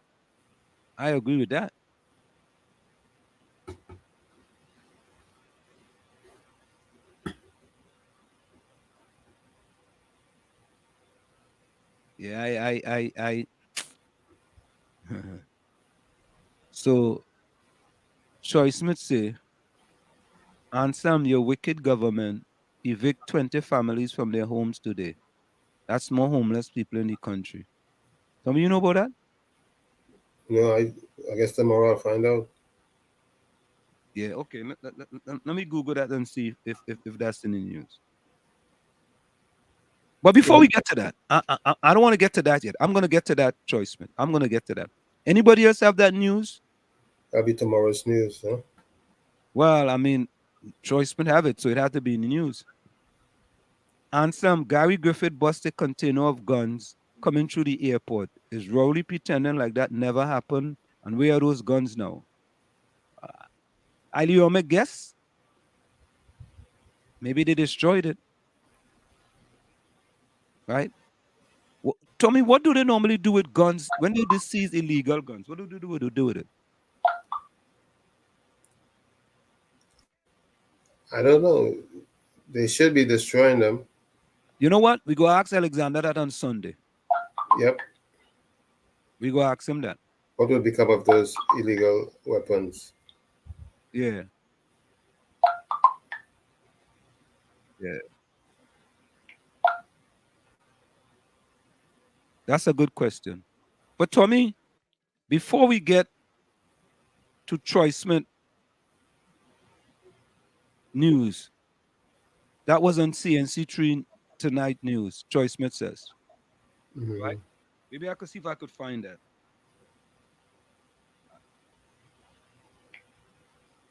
I'll look for you, Troy Smith.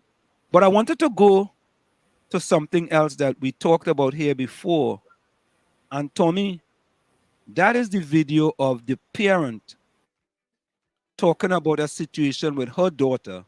Yep. And how she handled that situation. And I want to think, Tommy, this is the way. I don't care whether you're a single parent, you're half a single parent, you're quarter of a single parent, you're lonely, you're by yourself, whatever it is. This is the way as a parent, you should handle your kids. Responsibly. Go ahead, Tommy. I say you have to be responsible as a parent. You have to be responsible. And that's it. You have to be responsible.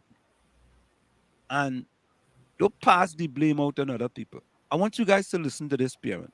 And listen, every parent in Trinidad and Tobago, all of them, male, female, auntie, uncle, nenen, grandmother, grandfather, whoever it is, should listen to this parent. As a matter I don't usually make videos, but I think I want to give a little story time. So let's come in for the story time. So my daughter was in about standard 1 or standard 2, somewhere around there.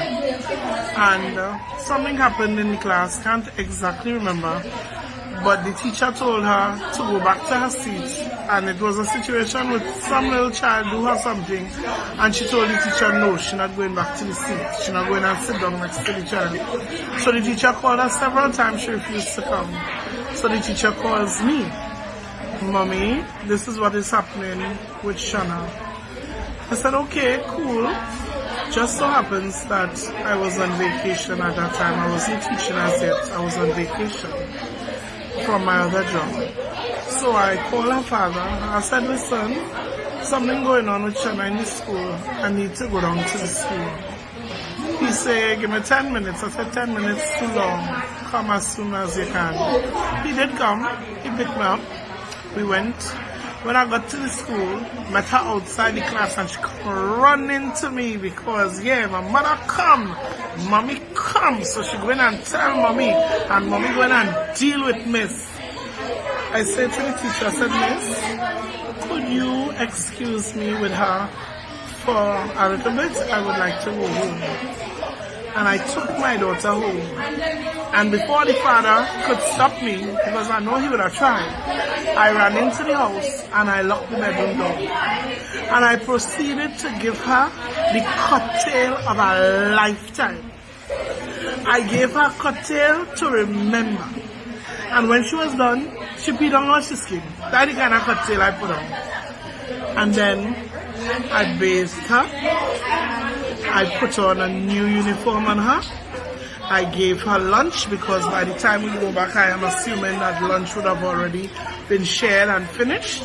So I fed her and I took her back to school to apologize to the teacher. And before I took her to the school, I put her sit down and I explained to her. I said, your teacher represents me. Your teacher represents the authority that is in charge of you. And if anything happens to you in my absence, that teacher is the person I will hold responsible. So what you will not do is disrespect the authority figure in charge of you, whether temporary or permanently. You will never disrespect another teacher in your life. I said, because bear in mind, this one happened at home. Next time, it will be on the spot where the disrespect was committed. Right? So listening to this parent talk about you can't beat her and you can't, why you can't? Why you can't? How big is she? Is she paying bills? Is she working? Why can't you discipline her? And it does not even have to be physical discipline for those of you that are going to come and say, nah, you shouldn't beat it. Why? There are other things she could do. You didn't offer an apology for the school. You didn't say sorry to the teacher. You just come to throw up your hands and talk about single mother. All of us are single mothers. I am a single mother. But I could tell you this. No daughter of mine that passed through where she passed through to come here gonna talk to me like that, or gonna disrespect a teacher like that, and it be acceptable or okay. Time that video circulating, I was putting out one of my own, and she would have been apologizing profusely, and I would have made another video at the school with her apologizing profusely. Why are you not taking her to apologize? Why are you not making her apologize to that teacher? You're not pleased about it, then do something about it. Parenting responsibility starts with you. Be accountable for your child. Now I'm a teacher. My daughter knows so much better. We don't disrespect teachers. They are responsible for you, and as such, respect must be given.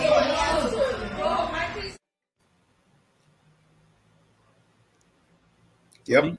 Let me get that mother a round of applause. Yep, a big one. Let me give that mother a round of applause. She deserves a round of applause. And you know what? Many other mothers in Trinidad and Tobago need to take a picture out of that book. Yes, they do. Take a round.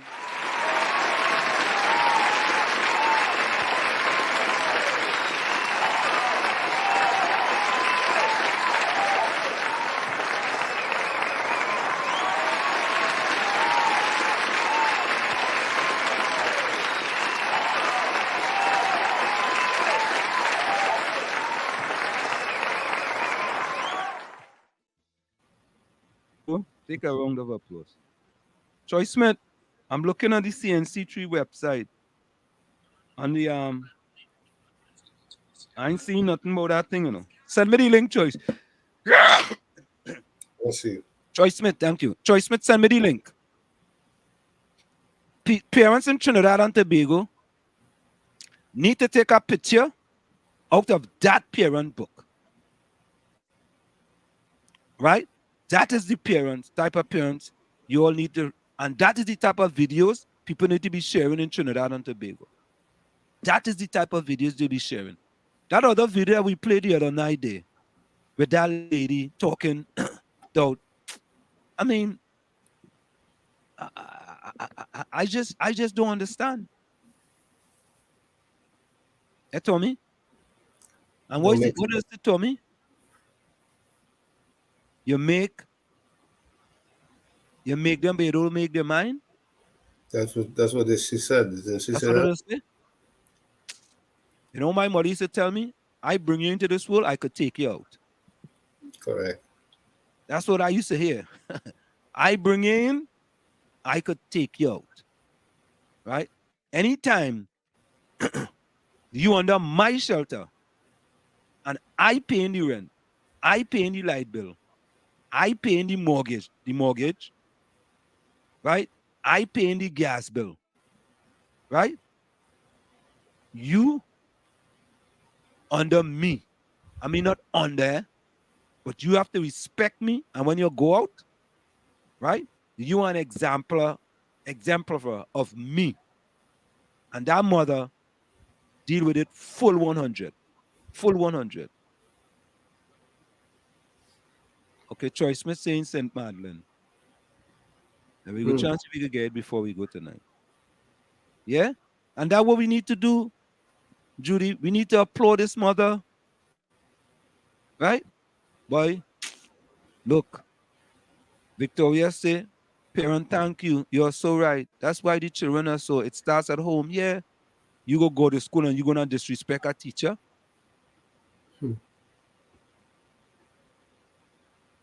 Yeah. Hey, Judy, of course, we go do every run.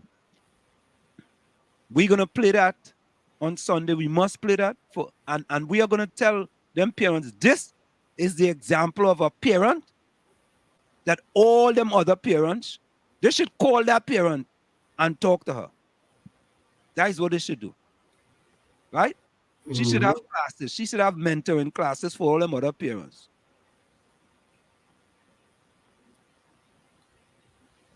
Look, the 10% Eiley come. 10% Eiley. Here's 10% Eiley. Tommy, you want to read it? I don't have children, and I never laid a hand on them. Looks is not the answer. Neglect is the answer. Children that are neglected get own way. All right. Listen, everybody, listen. There were some of my brothers didn't get no licks, and they were straight and narrow. Straight. Me? Nah. Different story. Different story. Different story, Tommy. Right, Tommy? Everybody in the family didn't get licks, you know. Everybody in the same way. Everybody in the same way. Some people deserve licks. I was one of them that deserve licks. You understand? Yeah. I didn't kill you. Boy, make me better, boy. I went to high school. I was disciplined enough, Tommy, to go through high school on my own, figure out how to get to college on my own, right? The discipline I get for the first 15 or 16 years of my life in Chumaka, Clavantil. Allow me to come to the United States, take that discipline, go to high school, go back to high school for a year, then go on to college, graduate, then go on and get an advanced degree, then go on to work at the New York Stock Exchange for 25 years, and the rest is history. All because of that discipline. Yeah? You need discipline, man. And everybody are not disciplined the same way. I didn't have to beat on my kids in order for them to be disciplined. I didn't have to do that. We didn't have to do that. My wife and I didn't. But listen, every once in a while, they get a little curtail. They had to know that that's a possibility. There are consequences for your actions, and that was a possibility. Yeah? You in my house, and you 13, 14, and 15, and you going outside and disrespecting me? What?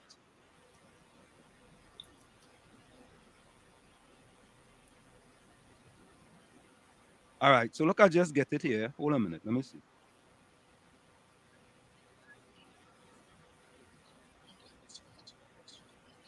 Okay, I'll look for it here.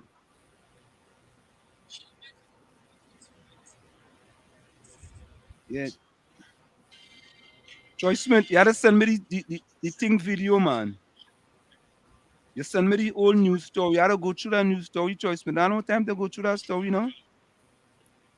Troy, send me just the video for the news story, man. Send me the story, send me the video just for the story. Victoria said, sure, that is the video to share. No, the tail is in control of the dog. Tail wagging the dog. Yeah, the tail wagging the dog.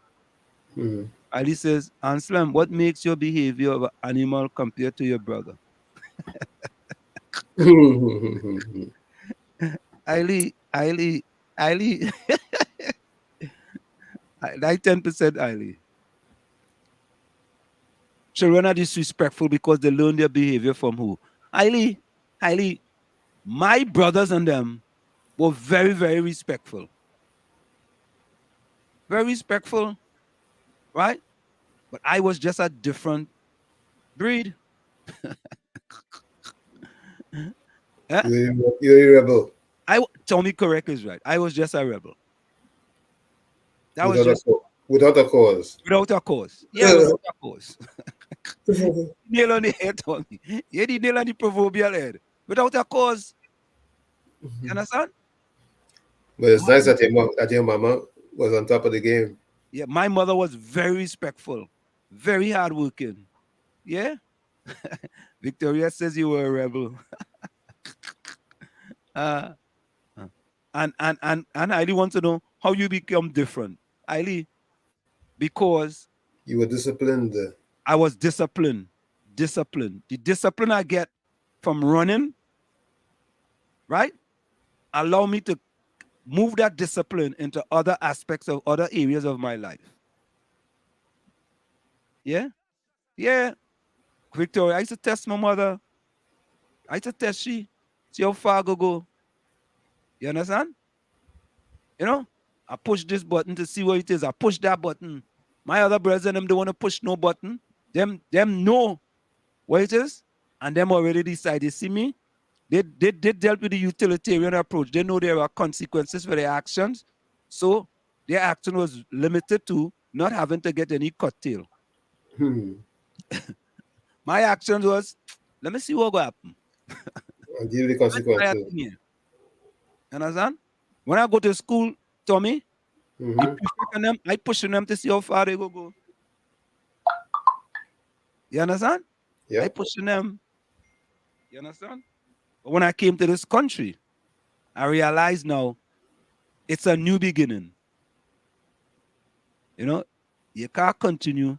You know, Tommy, I always ask myself, what would have happened if I have stayed in Trinidad and Tobago? I do too. I ask myself that all the time. You do? Yep. I just ask myself that. Eiley says, nah, I talking different from your brothers. Why were you pushing buttons? Because I was just me. I was wired differently than they were. Everybody's not wired the same way. You know? Tommy, was everybody in your family wired the same way? Nope. Sometimes there was one person that kind of stood out in the family. You understand? And there were 5 or 6 of us. Yeah. So I will like people, that video should be shared far and wide in Trinidad and Tobago. All over the place. Yes, all over the place. But Tommy, we had another situation in Trinidad. And again, it is politics. Politics. Everything.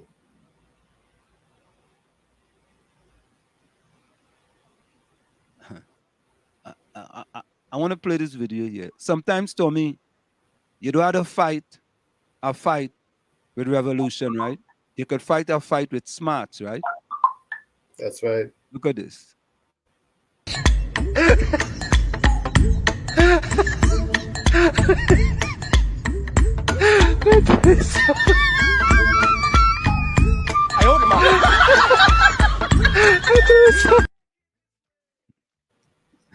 What a smart dog.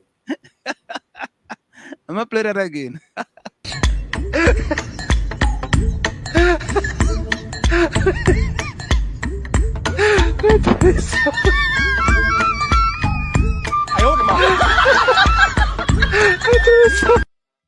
See how calmly it was done, Tommy? Yeah, back here first. Huh? He ain't fuss, he ain't bark, he ain't bite. What you fussy? Tell me, what is the coach that said again? Stray dogs do what? Well, there's so many quotes. Stray dogs don't bark at every car that go by. Right. They cannot bark at every tire that is. Right. They don't bark at every tire that come by. You see? Correct is right. Right? So, I mean, the dog just, they're no big deal. Yeah, right? Look, Judy said, I was always a little rebel, but not rude. I do what I want to make myself happy. Yeah, that was me. I wasn't rude. I was very, very respectful. Very respectful. Everybody, good morning, sir. Good morning, miss. Good morning, ma'am. Good evening, ma'am. Yeah. But I was just different. I was a different. And listen, and tell me when I was playing sports, whenever I playing sports, I was a whole new animal. Right? If we playing cricket, you know you're playing cricket and sometimes you flash the bat outside your stump. And the wicketkeeper might say, well, he tipped the ball. And he say, you're out. I say, no, I ain't tip the ball. They say, no, you tip it. And everybody, well, you're out. So everybody, yeah, you tip it. I say, all right. I take the bat, I throw the wicket, I pell the ball away, and I take the bat and I win. That is it. Game done. Right? And Tommy, I always used to own the bat. Either own the bat or the ball. One or the other. Right? So when you say you're out, well, if I tell you you're out and you say you're out, the game done. Party over. Party done. Party done. Who sing that song? Party done. Party done. Yeah. That was it. But when I came to America, I knew I was to change my behavior. Children normally are different, but it's up to the parent to let the children know there will be consequences. And Victoria, you are 100% correct. I grew up my kids. My wife and I grew up our kids with consequences of your actions. Is that simple? Victoria says she wants to die. She wants to know if are you that smart? I think Tommy, I think Victoria talking to you, you know. Yeah, Tommy very smart. Oh Lord. I just don't see how we go from one crazy behavior to another crazy and talking about it makes sense. Why is it the only way of parenting for Caribbean people is to beat children almost to death? Tommy, your mother ever used to spank any one of your siblings? Yes. Okay. When you misbehave, and there were those who misbehave. Yeah. All didn't misbehave because when you have 9 children, you don't have 9 same children that are all the same. Tommy, I have known no one. I have known of no one, absolutely zero person during my time that died from getting a spanking or a few spankings. Same here. Zero. I've known of zero. Listen carefully, highly, because sometimes he doesn't listen carefully. I have known of no one in my lifetime, growing up in Trinidad and Tobago until I left, no one up to 18 years of age that have been given spanking, that was spanked, and they died. Or Tommy, or they suffered from child abuse. Called nowadays. Yeah. Nowadays you get one little let's see with that belt is child abuse. Call the authorities. From the authorities. Yeah. Yeah, one little thing. You know? And then who go show up at your house, boy? Who they call them again? DIFUS. DIFUS will show up in front of your house. Yeah. You think it's easy?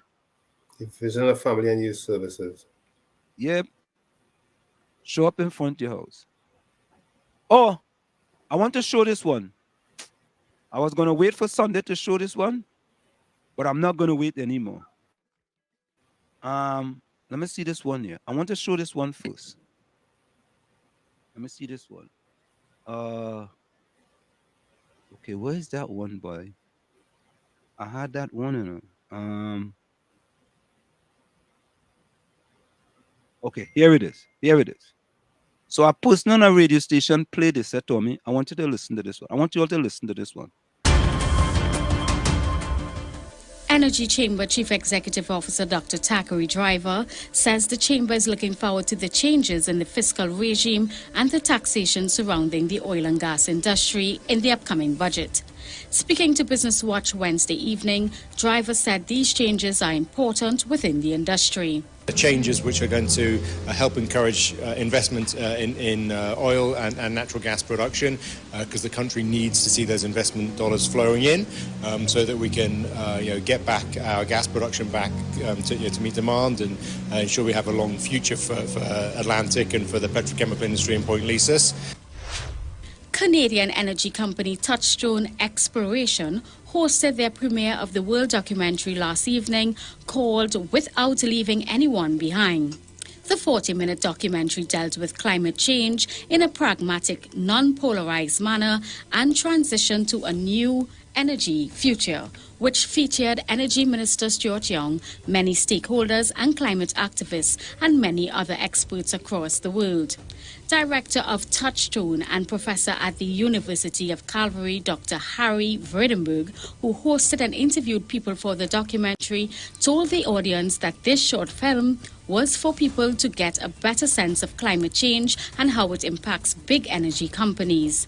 We look at various ways of decarbonizing or mitigating emissions from fossil fuels, from carbon capture, and other things, hydrogen of various forms, from blue hydrogen to, which is with carbon capture, to green hydrogen. We talk about very out there technologies like direct air capture. The documentary's director, Sylvester Ndombi, an award-winning filmmaker, said it was important to get on camera a perspective on climate change from people around the world. 50 hours of footage. We had, global thought leaders that spoke at length on this subject, but we couldn't have everything in the film for the first one. So the goal would be that we want to develop a mini series where we can be able to, develop each topic, because like Harry said, it's a very complex problem. Now, Tommy, you see that video, right? Yep. You see, Tommy, when you want to mislead people, right, it's easy for you to play a video like that, right? But here is the full video. Listen to this one. This is the same thing, eh? My views and my beliefs and knowledge based on scientific literature is that climate change is real, it is serious. In my life, I may not see the worst of it, but my children, and particularly my grandchildren, will see the worst of it, of serious weather events and difficulties like that. But also, the whole world cannot switch to renewable energy. Renewable energy is important, and it really works in some places, and it works in other places, but we have to look more broadly than that, because it's not just what we can do, but what we're likely to do. And Trinidad and Tobago is particularly important because it really emphasizes the second part of what I just said. An economy like Trinidad and Tobago is based on the development of fossil fuels, oil and gas. And if we're to follow the narrative of climate change is serious, we all have to stop fossil fuels and go into renewables, it's just not going to happen. It's not going to happen in Trinidad and Tobago, it's not going to happen in Kenya, and it's not going to happen in Canada, any place that produces fossil fuels. And the reason for it is we have so much infrastructure, so much sunk costs in physical infrastructure and in capabilities. People trained as petroleum engineers, as geologists, and the entire economies, royalties, the income. Trinidad and Tobago, 80% of exports of Trinidad and Tobago is from fossil fuels. So the way we're going to address climate change is by finding various technologies that decarbonize but don't necessarily stop the fossil fuel industry. And in a place like Trinidad and Tobago, that means things like carbon capture and storage. It means making clean hydrogen from fossil fuels. It may mean technologies like direct air capture, which is very new and cutting edge, but it is starting to happen. So I have worked in this space before. I did a film, like I said, in the premiere there, that on energy pipeline. and the pipeline wars and how polarized the debate is. And so when Harry came to me, one of the clips I sent him was of that clip that I did, and it was just a natural partnership. So what we tried to do throughout the film was to make the film accessible to everyone. So everybody, doesn't matter where you come from, you can understand the current debate of the energy transition. Okay. Now, were the two of them the same? Almost. But you didn't get something different from the second video. Of course. As opposed to fossil fuel. The part with the guy talking about Trinidad and Tobago. Yeah. They didn't give you that part in the first video, right? Nope. But so when I saw the first video, Tommy, I said, but wait now. You know, somebody sent me that second video. And when I saw the first video and I saw the parts where they left out, and that was played, the first video was played by a radio host, pointing out, look what we're doing here in the country. And then you have the second video. Why are we trying to mislead people? Deceiving the public. Deceiving the public. Why are we doing that, Tommy? Political point. So they have conveniently left out that part. Yeah, am I wrong? Am I wrong? They don't want anything to make them look bad, so to speak. You think that will make them look bad, Tommy?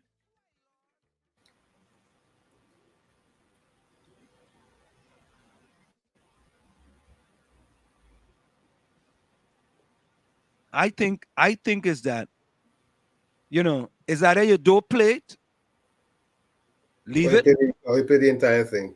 Or you play the entire thing. Don't cut it up, right? To mislead people. While we at it, all right? This is the only place you guys gonna see stuff like this, I want to play something else, Tommy. I'm gonna play something else. This is the only place you're gonna see this. And this is no one else is gonna see this. Listen to this. In Latin America and the Caribbean, not just the Caribbean, Latin America and the Caribbean, Trinidad and Tobago is ranked #1 in resilience to climate change. One of my colleagues on the other side earlier said that Trinidad and Tobago was not prepared for climate change. The fact is, we are #1 in the region in resilience to climate change. Fact check. No. Trinidad and Tobago are not ranked #1 in Latin America and the Caribbean for resilience to climate change. According to the 2023 Climate Change Resilience Index, Trinidad and Tobago is ranked 7th in the region, behind Barbados, Jamaica, Antigua and Barbuda, St. Kitts and Nevis, Dominica, and St. Lucia. The top 10 countries in Latin America and the Caribbean for climate change resilience are 1. Barbados, 2. Jamaica, 3. Antigua and Barbuda, 4. St. Kitts and Nevis, 5. Dominica, 6. St. Lucia, 7. Trinidad and Tobago, 8. Uruguay, 9. Costa Rica and 10. Chile. The Climate Change Resilience Index is a composite index that measures a country's ability to withstand and recover from the impacts of climate change. The index is based on 4 main categories: economic resilience, social resilience, infrastructure resilience, and environmental resilience. Trinidad and Tobago's high ranking on the Climate Change Resilience Index is due to its strong economy, its stable political environment, and its relatively low debt burden. However, the country is still vulnerable to the impacts of climate change, such as sea level rise, extreme weather events, and changes in precipitation patterns. The Trinidad and Tobago government is taking steps to address the challenges of climate change. For example, the government has developed a national climate change policy and action plan, which outlines a number of measures to reduce greenhouse gas emissions and adapt to the impacts of climate change. Why lie? Huh? Why lie? Tommy, and there is more, eh? But I go save some for Sunday. There is more. Why lie? Why lie? Why try to deceive people, Tommy? Why? Why? I mean, But it's a new era where everything can be fact checked. everything can be fact checked. Everything can be fact checked. Right? And you know what? And what we do here, we fact check.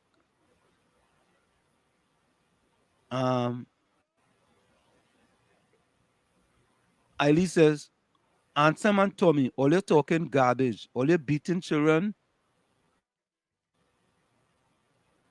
all the beating children get never change the future of Trinidad for the better. What Hailey talking about? Okay, Hailey. Yeah, yeah, children who play in the house never get beat. All the beaten children get, Trinidad should be much better place. But you know what happened instead? Children grow up more rebellious. Okay, Hailey. Children don't get beaten in Trinidad anymore. Trinidad don't get beaten in Trinidad anymore. You correct? And they're growing up rebellious. Hailey, make it make sense, da man. Climate change is real because of the wicked beings playing God with the universe. It's called HAP. Okay. Oh boy. Climate change, more nonsense. If climate change is true, then I have to believe that God do not exist. Wow. Okay. That's Bush family. Too much of one thing can be very destructive.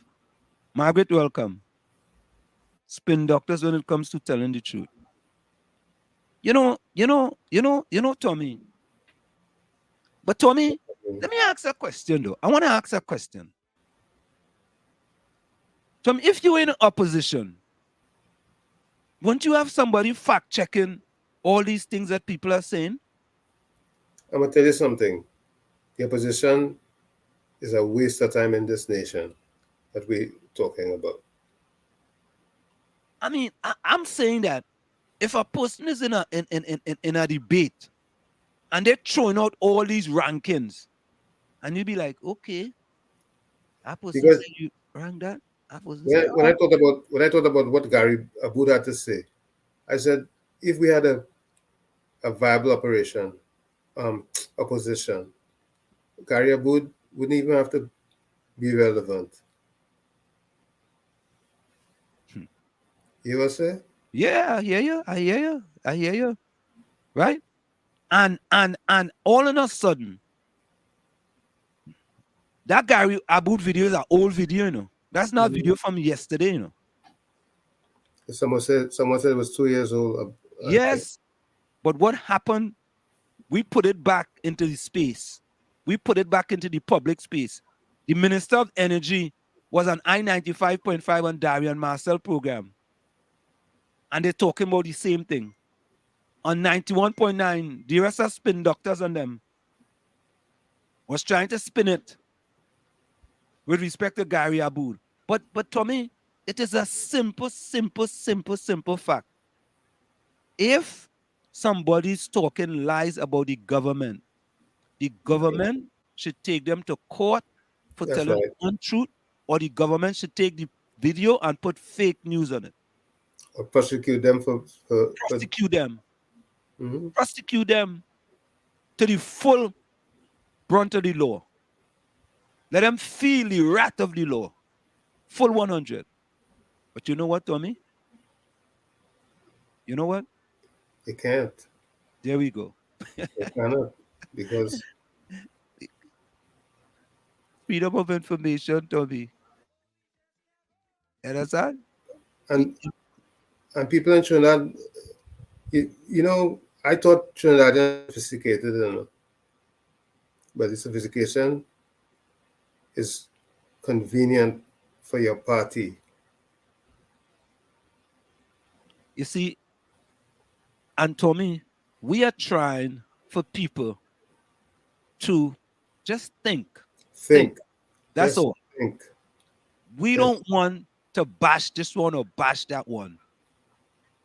We hear something, we believe. Listen, you say something. Yes, Let me fact fact check. check it and see now Yes, if it's fact check accurate. it. Because everybody is repeating the rhetoric, you know. Yes, Everybody will be. yeah, they just repeat it. You know, like they repeat something that, you know, when the government came into power, Trinidad only had 3 days to run. They only had 3 days of money to run the country. Really? Really? And you regurgitating that garbology? I mean, tell me that make any sense, man? So in 3 days, I'm in power now. In 3 days, I'm going to get enough money to make sure that I can run it past 3 days. Right. We are going to get billions of dollars from in 3 days to continue running the country. Because there's only have money for 3 days. You only have money for 3 days. On the 4th day, we're going to shut down because if we don't get the money. Yeah, we shut down. We shut down. We have no more money. We bankrupt. We have no more money. People don't think. Some things, oh boy. Yeah, Margaret, you correct. Margaret says I asked the same thing about fact checking what was done under parliamentary privilege. So, because it's done in parliament, it could still be fact checked. Gary Aboud is not in the parliament, I can tell you that. And you're not in the parliament. And Tommy, I have to be honest with you. You could see Gary Aboud is passionate about Trinidad and Tobago. Of course. People can say what they want. They can call him a 1%. He doesn't. He admits. He admits he's a 1%. He admits that. He don't run away from it. But that fella is about country of Trinidad and Tobago. People can say what they want. That's patriotism. That's what's patriotism. You are absolutely correct, Tommy. Full 100. I should give you a round of applause for that. You sure? Yeah. Let me give you a round of applause for that, Tommy. I'm giving you a round of applause for that. I giving you a round of applause. I don't care what nobody say. At least slavery is traumatizing and destructive to people. So how beating your children is successful and right, is that because it's black on black violence? And Slim and Tommy, highly discipline is quite different to abuse.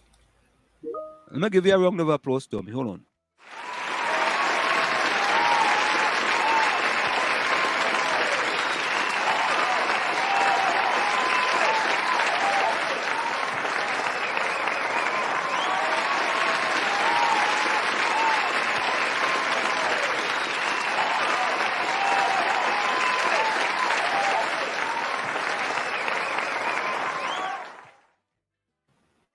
Here, Tommy, go ahead. Yeah, discipline and abuse is two different things. Slavery was not a discipline.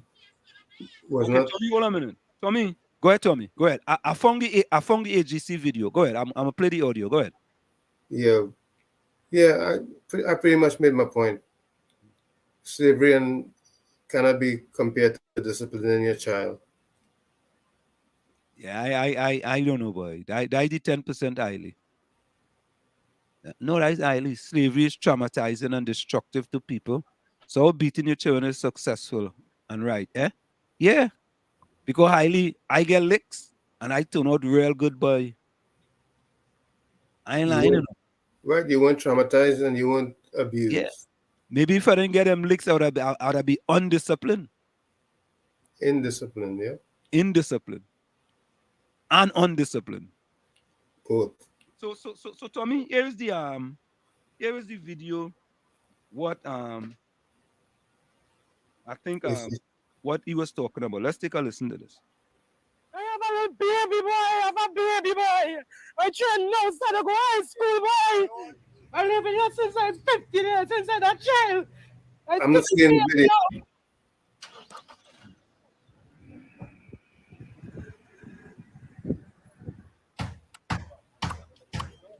You gonna put up the video? I have in the audio. Let me download the video. Hold on. I was just playing the audio. Let me see if I could download the video real quick. Let me see if I could download the video real quick. We have about 10 minutes. We'll give a video that I think Troy Smith was talking about. Troy, let me see if we can get this video here real quick. Yeah, Tommy, I think in Trinidad and Tobago, when we grew up, corporal punishment worked, and it helped many of us. Many of us. Even in the prison system, corporal punishment used to work. Yeah, how much stroke do you used to get? Cat 9 strokes. You get an X amount of strokes with it. Them man didn't want that.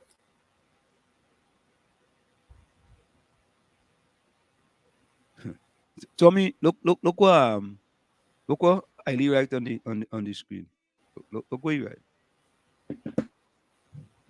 I don't know.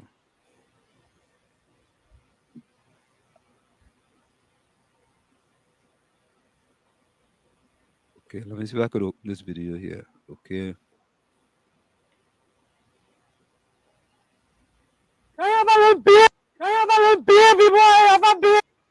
Okay, let me see if I could get it. You see what you write, Tommy? About slavery? No. You write something else at the bottom. Look at the bottom. I'm not seeing anything at the bottom. Maybe I need to change my screen.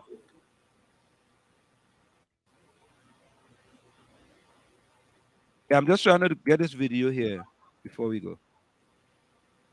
I mean, let me go to the chats. Yeah, he says, Tommy, so if you say N is okay, the N word.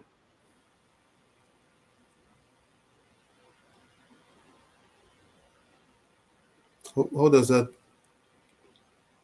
No, I think it's after that.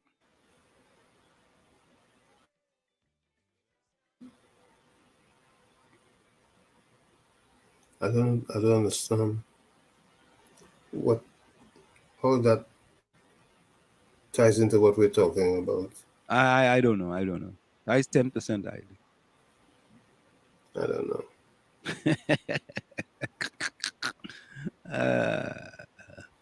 That's why we like Eileen here. We love Eileen. This is the video. I have a little baby boy. I have a baby boy. I train now, start to go high school, boy. I live here since I was 15 years, since I was a child. I'm 32 years now.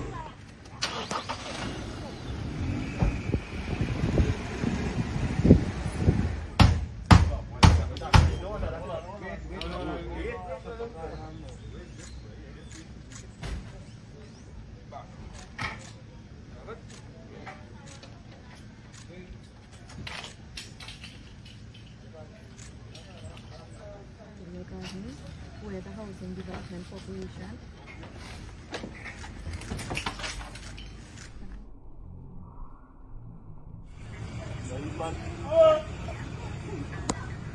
My name is Sabrina McLeod. I live at number 94 Third Shire Avenue.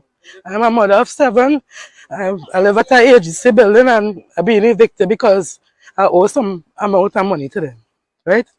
I have nowhere to go with my 7 children. I beg and plead them to pay with $25,000 on the spot today and they say they still can't help us. We went many occasions to pay them and they say they're not ready for we to pay us yet. You understand? When we do went back was $60,000 we owe in the wait until they reach just fathers to come and give you an eviction letter from last week Thursday to now. I have nowhere to put my 7 children. Why I go with 7 children on the road? Them people crazy by 2 years. You don't think somebody can go there and do no crime. You just work hard. And sometimes money will train on the road. The thing is that the worst part of the whole equation is that she had $25,000 to get them. She should have taken that and after. But Tommy, let me ask you a question. What good does it create to put them out on the streets now? Exactly. You allow them this far. You allow them to get into this situation. Why now you're going to put them out on the street? What good is that going to do? You know what, Tommy? I hope that woman don't have no male kids, you know. Because you know what they're doing, right? You know what they're creating there, right? Monsters. They're creating monsters. They're creating monsters. I don't know, boy. We need help. We need help. We need help. You're creating monsters. Those monsters you're creating there. All these years, you allow them people not to pay. They have to allow them not to pay. That's right. Right? And at this stage, she had $25,000. I would have taken the $25,000 and let her stay. She had 25,000. Well, I guess with that 25,000, she could probably find some place to rent. I don't know, boy. I just don't know. I don't know.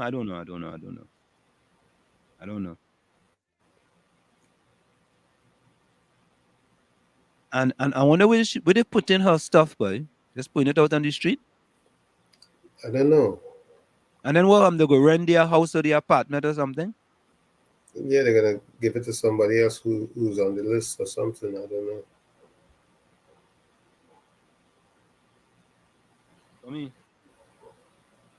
Let me give my closing quote, yeah? And we didn't even get to all the videos. Not enough time, huh? Yeah. One of the biggest signs of maturity is being able to disagree with each other while still remaining respectful. One of the biggest signs of maturity is being able to disagree with each other while still remaining respectful. So, folks, put closing comments in the chat. And Tommy, closing comment? My first one is by Annie Frank. She says, I still believe in spite of everything that people are truly good at heart. Like I always say, you have to be that you want to see. You, the man in the mirror, it begins with you. However, if when you look in that mirror, you don't like what you see, you cannot blame the mirror. Do not look down on the person unless you give them a hand up. Like I always say, I love you all, and I'll see you next session. Till then, be safe. Yeah? Eileen says, where is the family? Where is Sweet TNT? Margaret says, I don't understand how they could tell people they're not ready for them to pay. Who managing HTC? Ali says, where's together we aspire, together we achieve? Exactly. HTC rent is small dollars. Why they let it get that high? That's another story. Good night, everyone. Sweet dreams till Saturday. Thank you very much, Judy. Let's go for a quick station identification. It's In the Village with Professor Wall Street, Uncle Tommy and you on WZYE 95.9 FM. Stick and stay. We'll be right back after this short message. You're listening to WZYE 95.9 FM.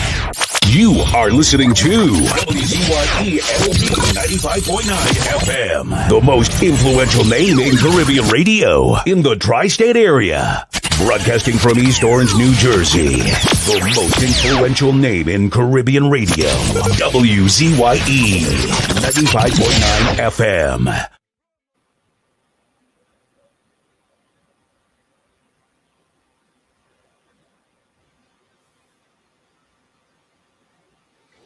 We just can't go this way.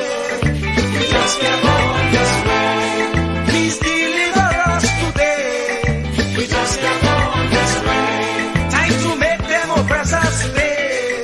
We just can't go this way. So we children could see their way. We just can't go this way. Oh, oh, oh, oh, oh.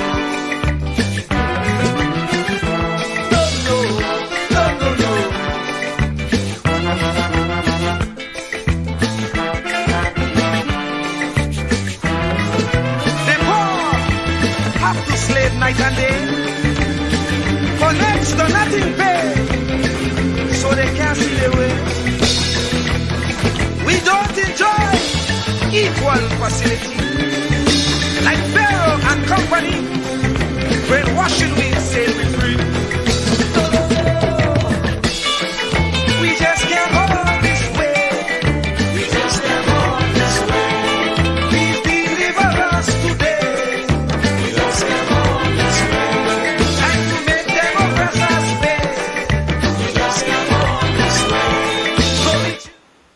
And of course, Tommy, we just can't go on this way, boy. Nope, it's not going to work. It's not going to work. Yeah, highly, no joke, man. 7 children, life at cross, so trauma, no hope, sad, yes.